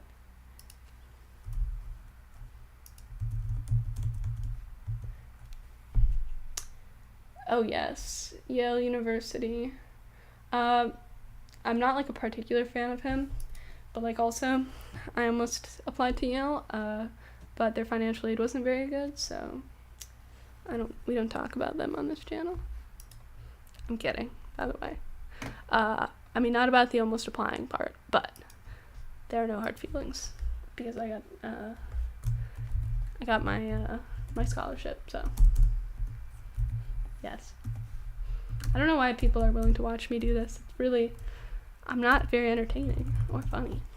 Bubble Squad says, the collabing certainly does get old to watch, but it's fun for the content creators. I'm currently going to start aiming for 1 to 2 analytical videos a week with 1 fun video added in. I agree with that, because there was a period where I was, like, watching a good amount of those live streams that would come out, and then I actually said this in a live stream, which, like, with Nostalgianomics, that I probably shouldn't have said this, but I've already said it once, so, like, why not just say it again? And I don't have that good of a filter with my thoughts and opinions. Like, I try to be polite, but then, like, I will try to say something in the politest way possible, but it's just, like, not a polite thought, so it doesn't come out very polite. And I was saying that I think a lot of times these collabs can just turn into circle jerks. And, like, I'm guilty now. I've been in a few live streams, and I'm gonna be in one tomorrow. I'm not even qualified to be in a circle jerk. I'm not eligible, but here I am. So, you know, I feel hypocritical, but the point he said about it being fun for the creators is very true. I really, especially, I like when there's, like, a bit of debate, like there was with my Pokenomics one in particular. I felt like we had some good debate happening there, and I like doing that type of stuff, and I don't know if it's fun for people to watch, but hopefully, I mean, I've never been on these, obviously, so it's new stuff that you're hearing from me, but you've probably heard all those things. You've probably heard everything I say before, right? I'm guessing. But, you know, there are certain things that I think I can maybe provide a unique perspective on, even if just because, like, I'm a lot younger than most of these people, and, you know, I was talking about it with Pokenomics, but I am a woman. I don't want to play the whammon card or anything. It's like, I just don't. But, you know, we were talking about some interesting things. Have I been buying Secret Lairs? I know you're talking about Magic the Gathering, and I have not, but I'm just starting to learn more about Magic the Gathering. So hopefully soon. Louis says, it's nice having you in the background. Thank you. This is how I like to watch these streams as well. I think they're good because they're, like, to be fair, like, I'm, like, not that entertaining, so I feel like it's easier to focus on your work than it otherwise would be. Am I right? I feel like yes. Purple Poker says yes. Circle jerking gatekeepers. I don't want to say, like, gatekeepers or anything. I mean, like, the circle jerk thing, I just mean it's, like, you know, it's a lot of the same talk happening over and over again. And I think also a lot of times people will have similar perspectives. So it just kind of is, like, can end up being like, yes, we're so smart, or, like, talking about, like, guys, I made so much money, you know, on Pokemon, and this is, guys, I bought all this vintage and just graded it and flipped it all in 2020 and I made so much money.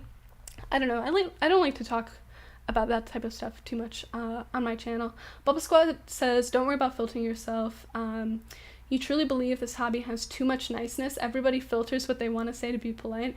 I mean, I don't ever want to be mean to anybody, or anything. Like, I'm never trying to hurt anybody's feelings, and hopefully I don't. But, I mean, I think there's a line. I don't think it's good to be controversial or rude just, like, for the sake of it.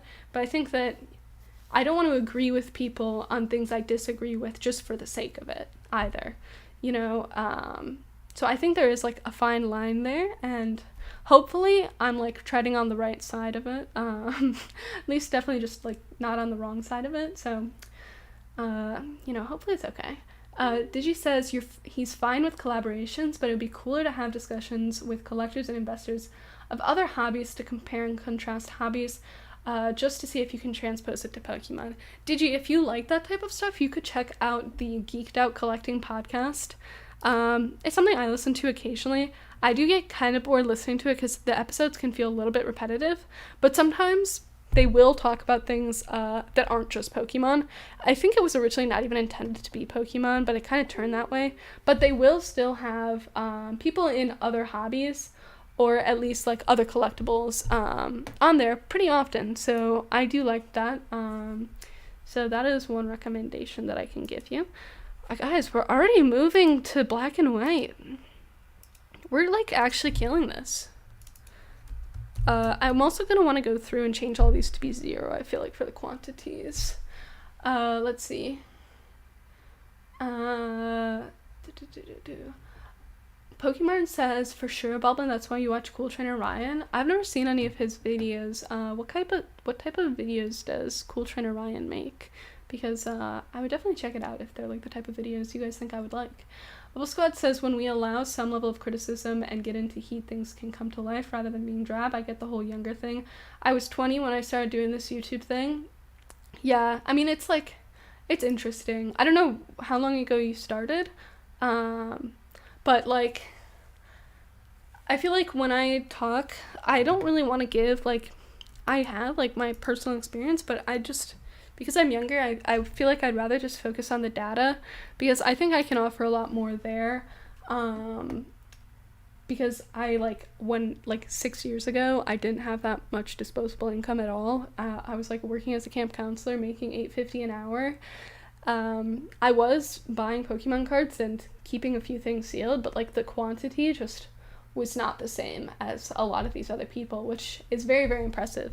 But I think I can offer data and that type of stuff at least to help counteract that, and hopefully I can come with a bit of a different perspective, because I do come from, like, a value investing background, and it's fun to me to, like, apply those concepts to Pokemon cards. Those are, like, those videos I make where it's, like, at the whiteboard or that type of thing. Those are, like, my favorite I called that Noble Videos. That should have been Noble Victories, but that was just, I was thinking about videos. Those are my favorite to make, though. Then we have Next Destinies. Very cool set. Dark Explorers, another really, really great set. Dragons Exalted. Boundaries Crossed. Plasma Storm. Then we have Plasma Freeze. I love Plasma Storm, by the way. It's a really great set, in my opinion.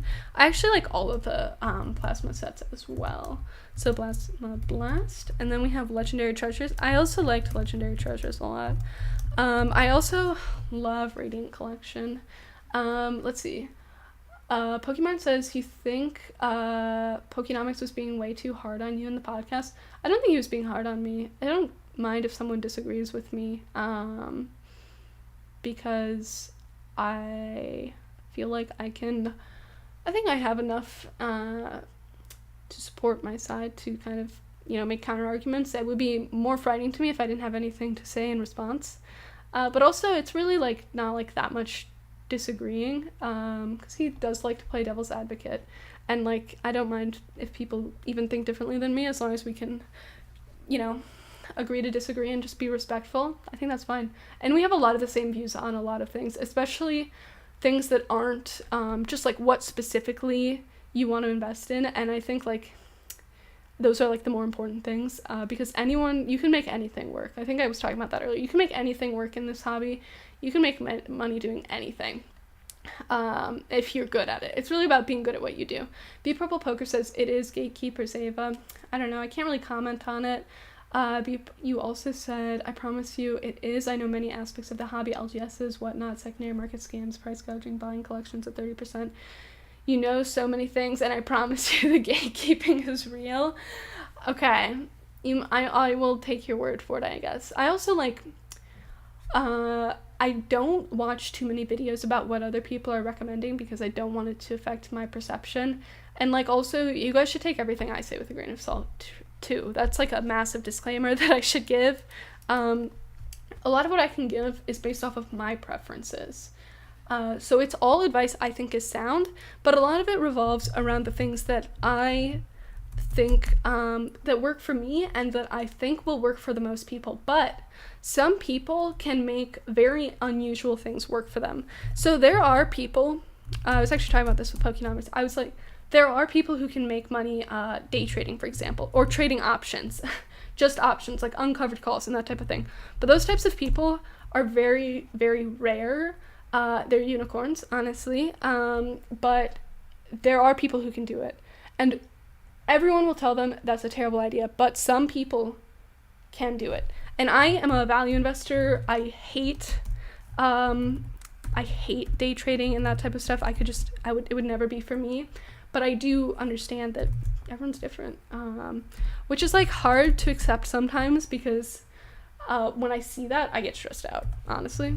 But I'm trying to just be more accepting of what other people do. And if you can show that it's working for you and you've been able to do it consistently for a while, then you do you. It's actually kind of interesting to hear from those types of people because, I don't know, in my limited time working and investing, it's been 15 months, 16 months so far. Definitely met interesting amount of people, and even before then I was in some weird clubs, not weird but some investing clubs and stuff, and some of the people there come from very different backgrounds than I do and very different investing backgrounds, and it's interesting to hear their perspective.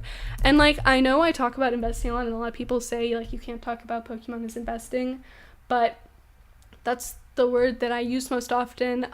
You can call it speculating or whatever you like, but that's, disclaimer, just kind of what I will unintentionally call it because that's kind of where my brain is most of the day. We don't need evolutions here, so we can delete that. But now we've got to fix this formatting, so we need to clear all here, and then we need to go back in and add the double bottom border. Okay, I was rambling for a really long time. We gotta go back to look at the chat. Andrew says, it's fascinating to see the small boom in Pokemon investing channels these past few months.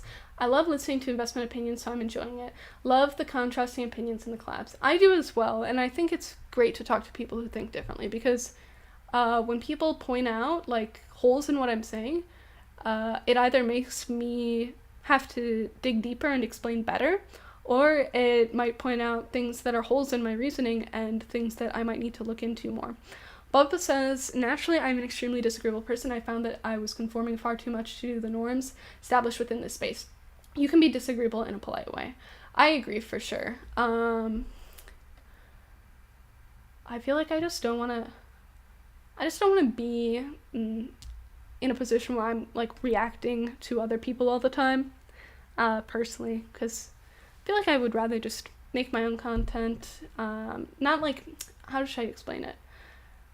Like, when I don't watch other people, I think my content can just, like, naturally be what I want and, like, not what other people are doing. Like, you know, sometimes I'll make videos that are really, really random. I made one where I was going through a presentation for 30 minutes, but I really like that video. I think it's a good video, but it's weird. Cool Trainer Ryan videos suck. He's just flexing. I've never seen him, so I can't comment. Bulba Squad is 22. Okay, so pretty close in age to me. Andrew says, do I watch a variety of other Pokemon investment channels? As I was saying, I don't watch too many videos about what people are specifically recommending. I will sometimes watch ones that are maybe live streams or that type of thing, and I watch a lot of other, like, news channels. Definitely I will look into, because it's important, but I don't know, a lot of times I'm, like, not interested in, like, little market movements, because they aren't very concerning to me. So a lot of times it's, like, talking about, like, oh my god, prices for Brilliant Star singles are crashing, and I just, like, I don't know, that's just, like, not important to me, and it doesn't really affect any of my investing theses or anything like that. Digi says, I actually think being young in Pokemon investing is a strong point, because it's a counter-argument to my generation that lives and dies by the OG 151. Yeah, so I was actually talking with Pokenomics about this on Monday, and I was saying I don't get why people would be buying these, like, freaking fossil, like, hollows that nobody cares about. Like, I'm talking the ones that, like, nobody cares about, okay? Like, is there, like, a hollow Ditto in that set? Is there? No. Is there? Maybe. But, like, what's a good example? Like, the Muck, right? Bro, why? Like, I don't care. Or, like, the Kabutops, is there a Hitmonchan in there? Those just, like, aren't it for me. Or, like, base set, like, what's one from base set that's, like, really dumb? Is Chansey in there? Is Chansey in there? Yes, I think so. Chansey's in there. Like, why would you want to base set Chansey or, like, Nidoking? Like, who cares? And then apparently people do care. Like, they just like it, and it's, like, what they had as a kid, and it's nostalgic for them. But for me, like, I would never buy those unless I were going for a master set. So I don't see any value in them. For things that are, like, Pokemon I do collect vintage, of course. But, like, I'm selective based off of what I like, not just anything WotC is gold to me. So that is definitely, I think, a big difference in perspective. And, like, people always say, like, oh, you know, vintage is king, and I don't disagree, but I don't universally think vintage is always better. So I think there's a bit of a difference there. Not everyone, like, everyone knows vintage isn't usually better, but I lean much more towards the side of it just depending on the card. For me, it really does depend on the card, more so than the age of the card. And I think that is a big difference there. B Purple Poker says, your biggest issue in the Pokemon card space is the bad business occurring and the silence around a lot of it. Messed up stuff happening, and whenever you point it out, you get ignored. I don't know if you're talking, like, LGSs or what, but I don't know. Oh, Pokemon says, can you freeze the column headers? Yes, you're right. I should have done that from the beginning. So, do we want to freeze the headers? Yeah, the headers, because we don't actually... Normally when I will freeze, like, the first column, just the first column, but we will freeze the top row, not this. I did that wrong. Unfreeze panes, and then we just want to freeze the top row. So that should be good now. Do we want to do this for the others as well? Yeah, we do. So we're going to go through and fix that. Thank you for pointing that out. I just forget to do that sometimes. Because most of my spreadsheets that I make, like, just personally don't need that. Because they're not, like, super long. But these ones are kind of long. Vertically, I mean. Let's see, what else?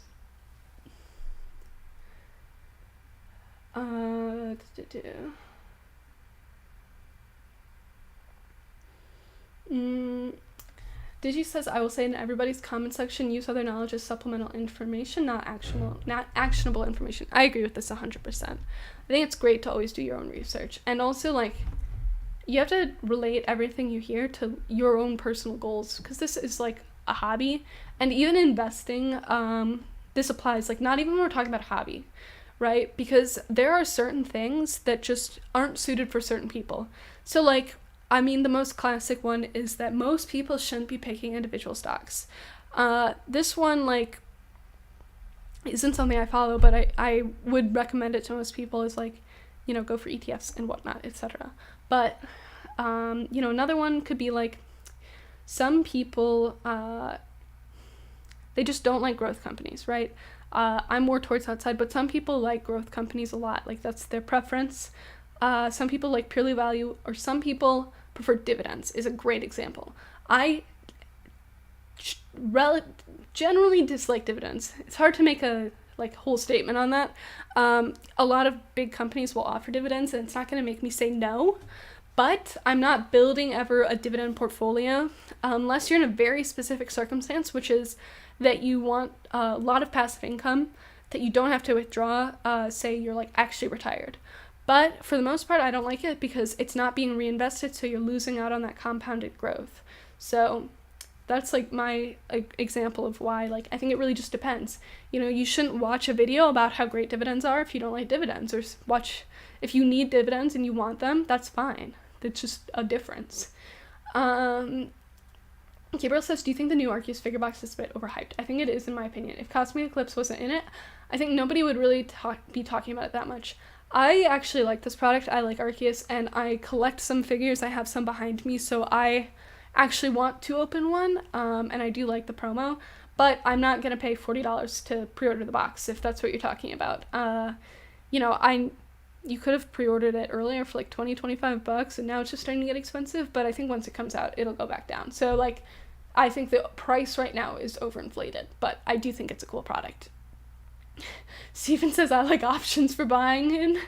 I mean, options, like, there's a purpose for them, like covered calls and stuff, or puts to minimize, like, your downside risk. But, like, I wouldn't recommend that. This is not financial advice. I'm not in no financial advice here, but just be careful with your money. Let's see. Pokemon says you have 2 Plasma Storm booster boxes. No, these are just, like, automatically being put in Pokemon. I have to go through and change these all to 0. Andrew says, do you have any thoughts on shorting stocks, especially with its potential in the time of potential recession? I would personally, I mean, okay. I'm, like, not ever going to give specific advice on specific stocks on this channel because I don't want to get fired, but I think I can talk about this. So I would never do that. The downside risk is infinite and the upside is not. So it's the opposite of a stock. There are ways that you can effectively short a stock without incurring that risk. There are a lot of ways to do it. What are some, like, actually good examples? Well, you could, of course, do options. You can buy, if you're, like, trying to short the whole market, there are ETFs you can buy for that. But again, you are working against the inevitable upward march of the market, but puts are a way to do that. And you can also use, there are a lot of option strategies you can do that will minimize your risk and limit the downside. that we're not going to go into on this channel, but there's like, you can do a combo of like puts and calls at various strike prices, and like, the infinite downside, like you can lose a lot of money, a lot, like not just go to zero, and that's something I don't like about shorting. And you can also like, there are some, the GameStop thing is an example of the risks of shorting. The thing is though, that was over 100% shorted, so the float, like, it was like, so like, people were like, how do I explain it? You know, when it's over 100% shorted, it's like this chain of people shorting it, and so it really puts you at risk for a short squeeze, which I was actually, oh, we're not going to talk about this anymore, actually. So, let's see.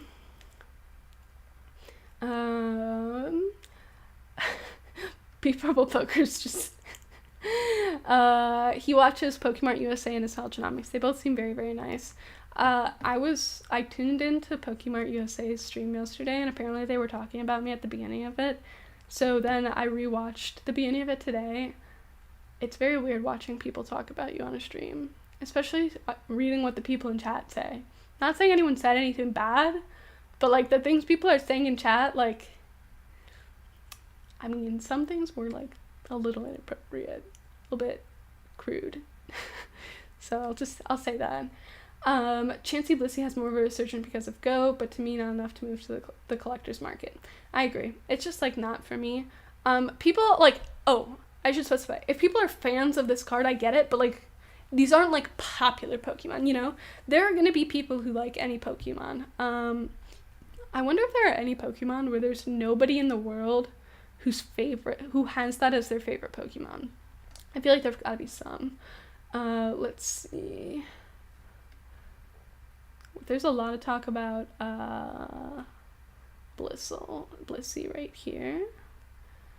Digi says, I equate vintage to the golden age in comics. At some point you're just selling to each other. So I get the value of the asset, but not the liquidity and effort to cash in on said value. I agree. I mean, I don't know if it's like quite selling to each other, and like the more people, you know, grow up, because they're constantly pulling in new people, I think there will be buyers for those things. The more, like, 10 years from now, I think there are going to be a lot more people my age who are spending serious money on Pokemon, aside from just me, and they'll be spending more than I am. But relative to other people my age, I spend kind of a lot on Pokemon. I asked Pokemon Mart, but what's your favorite series? Lord of the Rings, Harry Potter, and Star Wars, and why? Well, I've never seen Star Wars. I'm sorry. So Lord of the Rings is going to be my favorite. What's my major? Economics, and then this is really random, but East Asian languages. Chinese and Korean specifically. At least that's interesting. I like dividends when you reinvest into the company, providing them to compound your position in it. True, but that's effectively like you not taking the dividend. Not everyone is reinvesting, though. That's the concern. My concern is other people not reinvesting. Digi says, as far as investing on something that somebody tells you to, I always feel like 1, it's probably too late, or 2, just speculation, some with good reason and date, but still speculative. I agree with this as well. I was talking about this again on the Pokenomics thing. I said, like, especially just in regular investing, by the time you see something on Yahoo Finance, it's probably too late. There are, though, articles out there, but it's like, the easier they are to find on Google, the more people have read them, right? And there are things that are underappreciated and undervalued, and, like, that's my whole job to try and find those things. And then, like, you know, I'll say, like, oh, Fusion Strike's only $80. And I'm saying that because I think it's underappreciated. So I don't think it's too late for that. There are certain things where if it's something that's bottomed out, that's, like, different than things that have already started to appreciate when people start recommending those things. Boo, talking about Pokemon card stocks are boring, I'm sorry. Andrew says, sorry for the random question, you're just curious since you worked in the business. That's no problem. It's no problem whatsoever. Which question was that? Oh, the shorting stocks. It does not bother me at all. They're fun to talk about. I love talking about this stuff. I'm sorry, Be Purple Poker. I'm sorry. Andrew says, if you don't mind me asking, what percentage of your Pokemon-related purchases are for investment as opposed for collecting? Like, me, I'm assuming it's blended together. Yeah, so, I mean, as a rule of thumb, I don't buy things that I don't believe in. So, like, if I don't like it, I don't buy it. What should we do with these? Should I put these? I think I'm gonna make the link available for this soon, but would you guys like to see these with just these like numbers put in already, or do you want me to make it like blank? Because when there are numbers in, I think it makes it easier to see like what there is. But I don't know what you guys would prefer. Maybe I could just go in and put 0 for these at least. Would that be good? I don't know. I'm trying to figure that out right now. I'm undecided. I'll put the quantity as 0 at least, because that like will zero everything out. Current value, that's not correct. Okay, that's of a single product. That's fine actually. So we're gonna go in and put 0. Let's see. Oh yeah, sorry. The percentage of my Pokemon related purchases that are imposed for investing as opposed to collecting. So, everything is something that I would be okay with collecting and not selling. I think, given how risky trading cards are, because they are very, very risky, you should be prepared for that, right? So for me, what would I say? It depends when the time is. So in 2020, I was almost exclusively buying sealed product and or selling mostly singles. I sold a lot of singles in 2020. But now I'm buying a lot of singles that are things that I've wanted for my collection, so I'm spending less now that on things that are like investing or sealed stuff than I was in 2020, 2021, etc. Not etc., those 2 years, period. But yeah, I guess, it used to be much more majority. Now, like, you can see what I bought in April. I made a video, or no, March. You can see what I bought in March. I made a video about that. I'll probably do something like that for April as well, if people like that. I don't know. I don't think that video was like super popular. I'm not sure off the top of my head how many people saw it. But if it's something that people would want to see, then I'm happy to. This got messed up. This shouldn't have this as the frozen pane.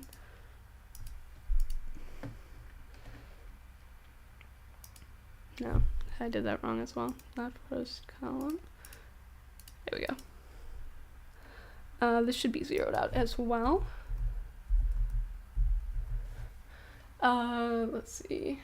I was in there. What did I say? I don't know what you're talking about. For that wouldn't be purple poker. Yeah. Imagine watching a Pokemon investing channel and then getting mad when they talk about actual investing. I feel like people actually don't like it. Like, I know you're memeing, but I feel like sometimes people don't like it because it's like people just want to be told that Pokemon are stonks and like the best thing ever, but like they're not. It's not the only thing that I'm investing in at all.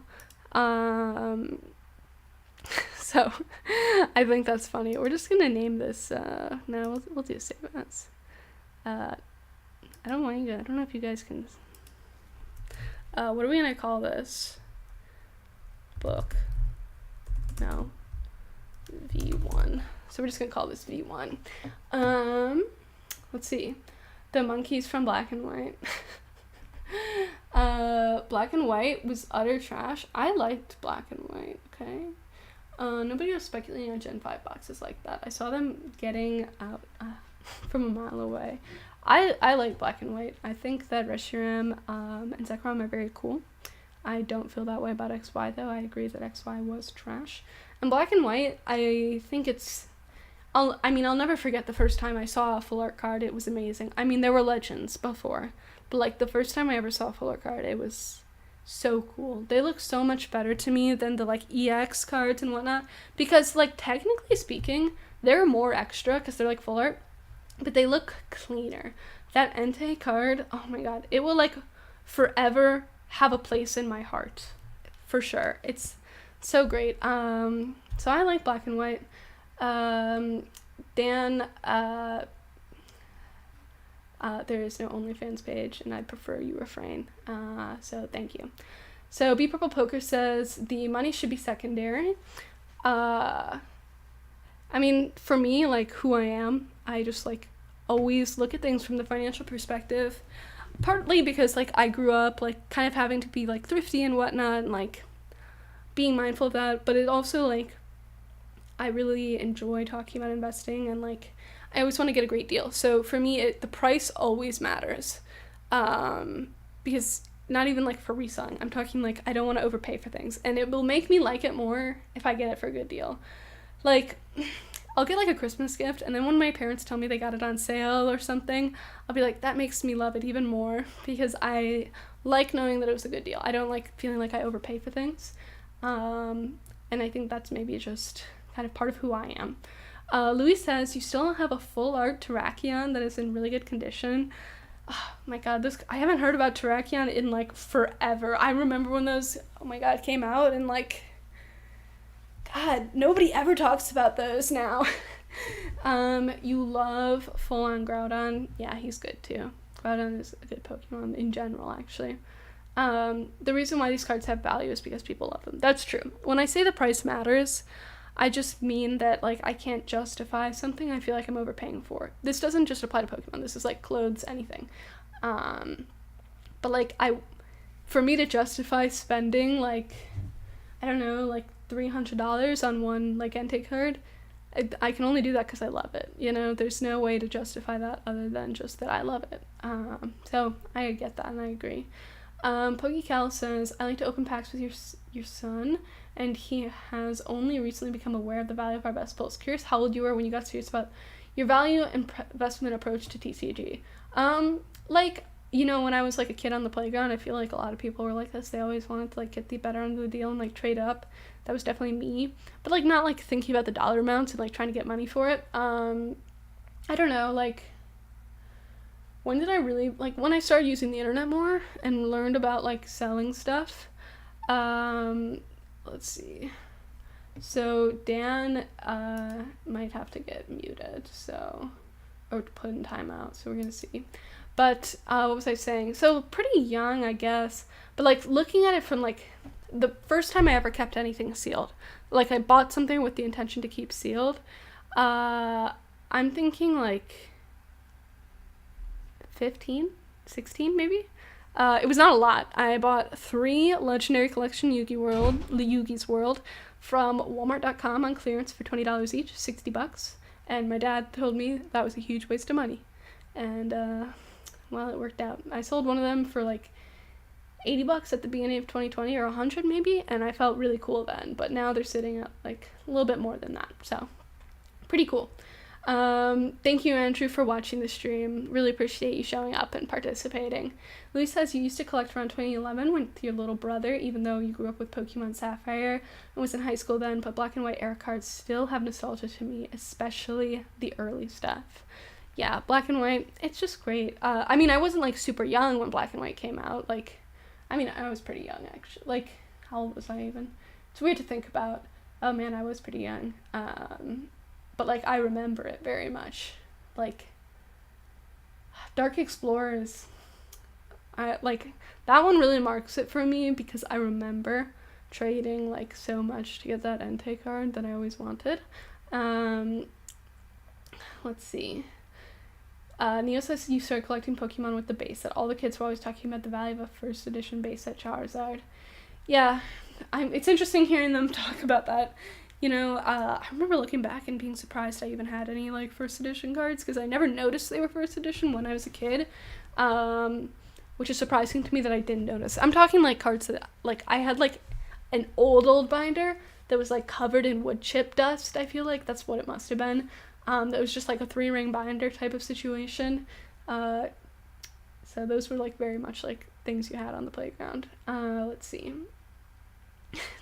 A price guidebook says it's worth $255. That's still pretty good.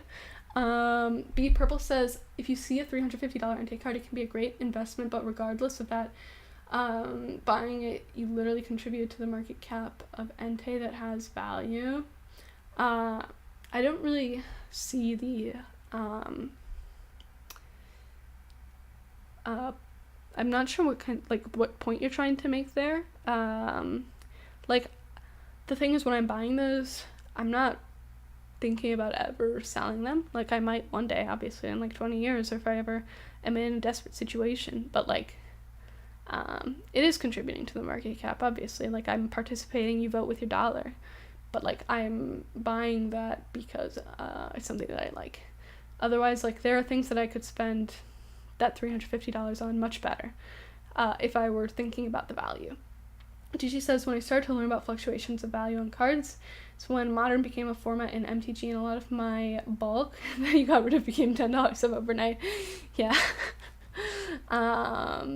Yeah, just realized, like, I think it's probably just the first time that, like, I read online that cards could be worth money, like Yu-Gi-Oh cards is what it was. Do I think Sun and Moon alternate arts are undervalued? Interesting what you think of those. I don't know if they're specifically undervalued, but I think that, some of them are underappreciated, maybe, just, like, not talked about as much as I feel like they should be.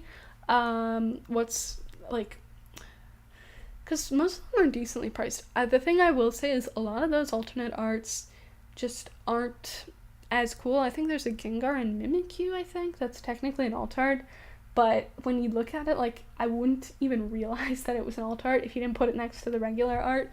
However, there are some that are beautiful, like the Arceus and Dialga and Palkia, the Latias. I think those are amazing cards, but they are expensive, so I don't know if I'd say they're undervalued, but I do like them. Let's see.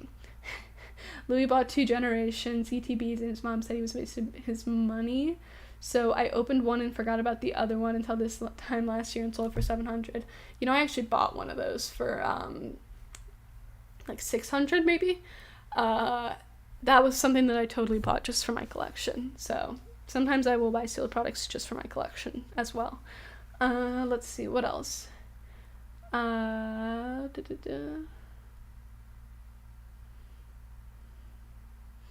Be Purple Poker. I see what you're saying there. But I don't know how this, let's see. Me saying that I'm not buying it as an investment. I think that's how the price increases. The price increase really comes when people who aren't buying them to invest or resell buy them, because the float decreases, which is really the amount that will be in circulation at any given time, or like not at one moment necessarily, but like maybe in any given month. For some of these things, they're fairly rare, how many are floating around. Soul Silver says, thanks for sharing that. I'm not sure what you're referring to, but thank you, I appreciate it. Neo says, I feel like they had to normalize Ultra Rose to make alt art stand out more. That's true, and it's actually quite unfortunate. You know, I feel like the GX cards I liked more than EX and VMAXs and whatnot, because they had more personality, in my opinion, than those other ones did. I'm not talking full arts, by the way. I'm talking the regular versions. Those ones were very uniform. Like, EXs were just sparkly. Let's see. Roger says it took some time to figure out what kind of collector he was. Early on, he started rebuilding decks from playing days. Yeah, no, my god. I remember some of my decks were cringe. I'm talking about like Yu-Gi-Oh! And Pokemon, but still. I remember finding a Generations ETB on the clearance shelf for $35 back in the day. Dude, some of the stuff you could get on sale, it actually makes me sad now, because I used to buy a lot of cards from Walmart.com back before it started being a marketplace for like really sketchy sellers. So I remember, like, I've bought so many cards on there. A lot of Yu-Gi-Oh stuff for opening and keeping sealed, my first ever trading card investment. And then, like, even at the beginning of 2020, I bought like 5 of the Reshiram and Charizard figure collections, not the new one, obviously, because it's 2020 I'm talking about, or end of 2019 maybe. I remember buying 5 of those for like $40 each, or like $35. It was such a good deal. My god. And now that site is freaking useless. It's like actually so bad now. Which is unfortunate, but like, it's whatever. So I think I'm gonna share this with you guys, okay? So that's what I'm doing right now, by the way. I'm just going to make the link available for you guys. So we're going to do that. Let's see. What are people saying? Yeah, so some of the things I also remember getting on clearance, the like XY premium trainer box, MSRP for 2017, MSRP of like $100. Remember getting it for like $50 from my LGS on clearance, like 3 of them, and I remember just like they went up so quickly after that. I sold 2 of them for $150. I wish I hadn't. I still have 1 of them though, but when I only have 1, I don't want to sell it, so that's frustrating. Let's see. Be Purple Poker says exactly, bingo bongo. I think maybe I was just misunderstanding. It's hard when it's like the chat because there's a lag. But I do agree that like even when you buy something like that, you know, it's still contributing to the market. Dan says, thoughts on waifu cards? I have so many pages of full art Lily Ultra Prism. I mean, that's a cool card. Like, she's not my waifu, because I don't have one of those per se, but I actually also really like, I think it's Cosmic Eclipse, the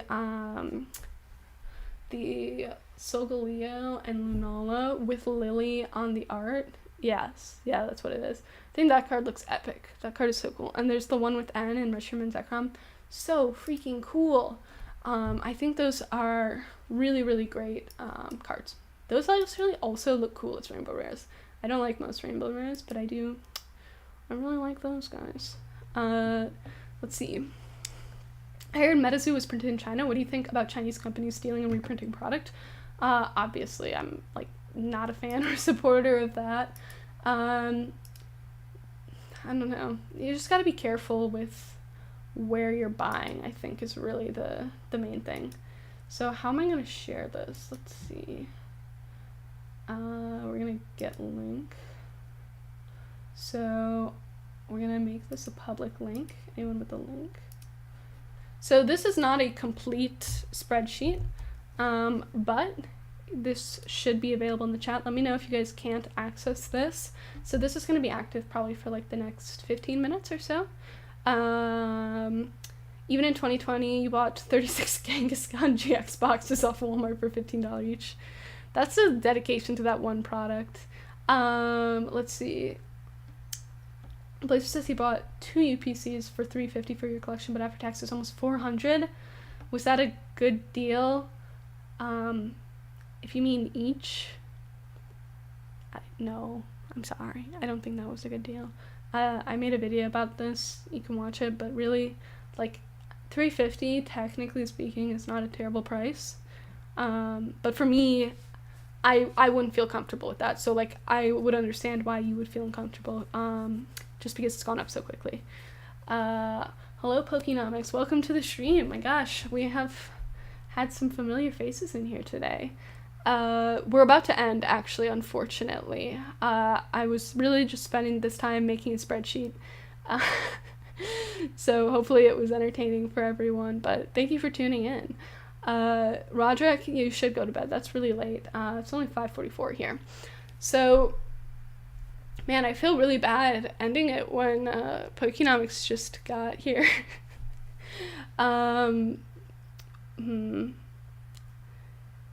Okay. I'm just gonna, yeah. So I think we're probably gonna call it here. But we've made some really, really good progress. So we've gotten through Sword and Shield, Sun and Moon, XY, and Black and White. If you guys have any more things you think I should add, because we're gonna get through all the way to base set, obviously, we wanna get there. And then we're gonna start working on adding in singles and the functionality to add in custom entries. Neo says, guys, if you want the spreadsheet, either make a copy from your Google Drive or download a copy, or else it's gone forever.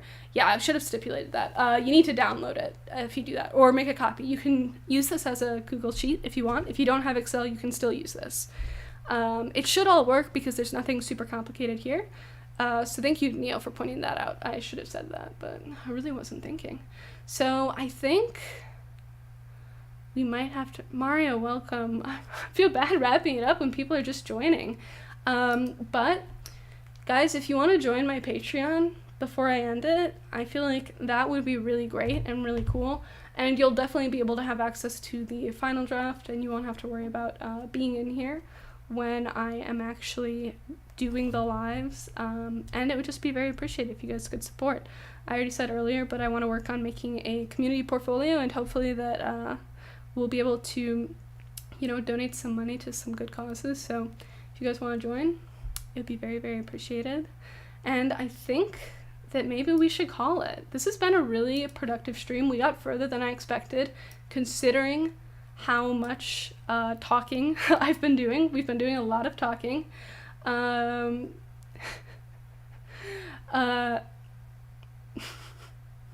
P Purple Poker says everyone is scamming. I don't think everyone is scamming. That's a little pessimistic for me.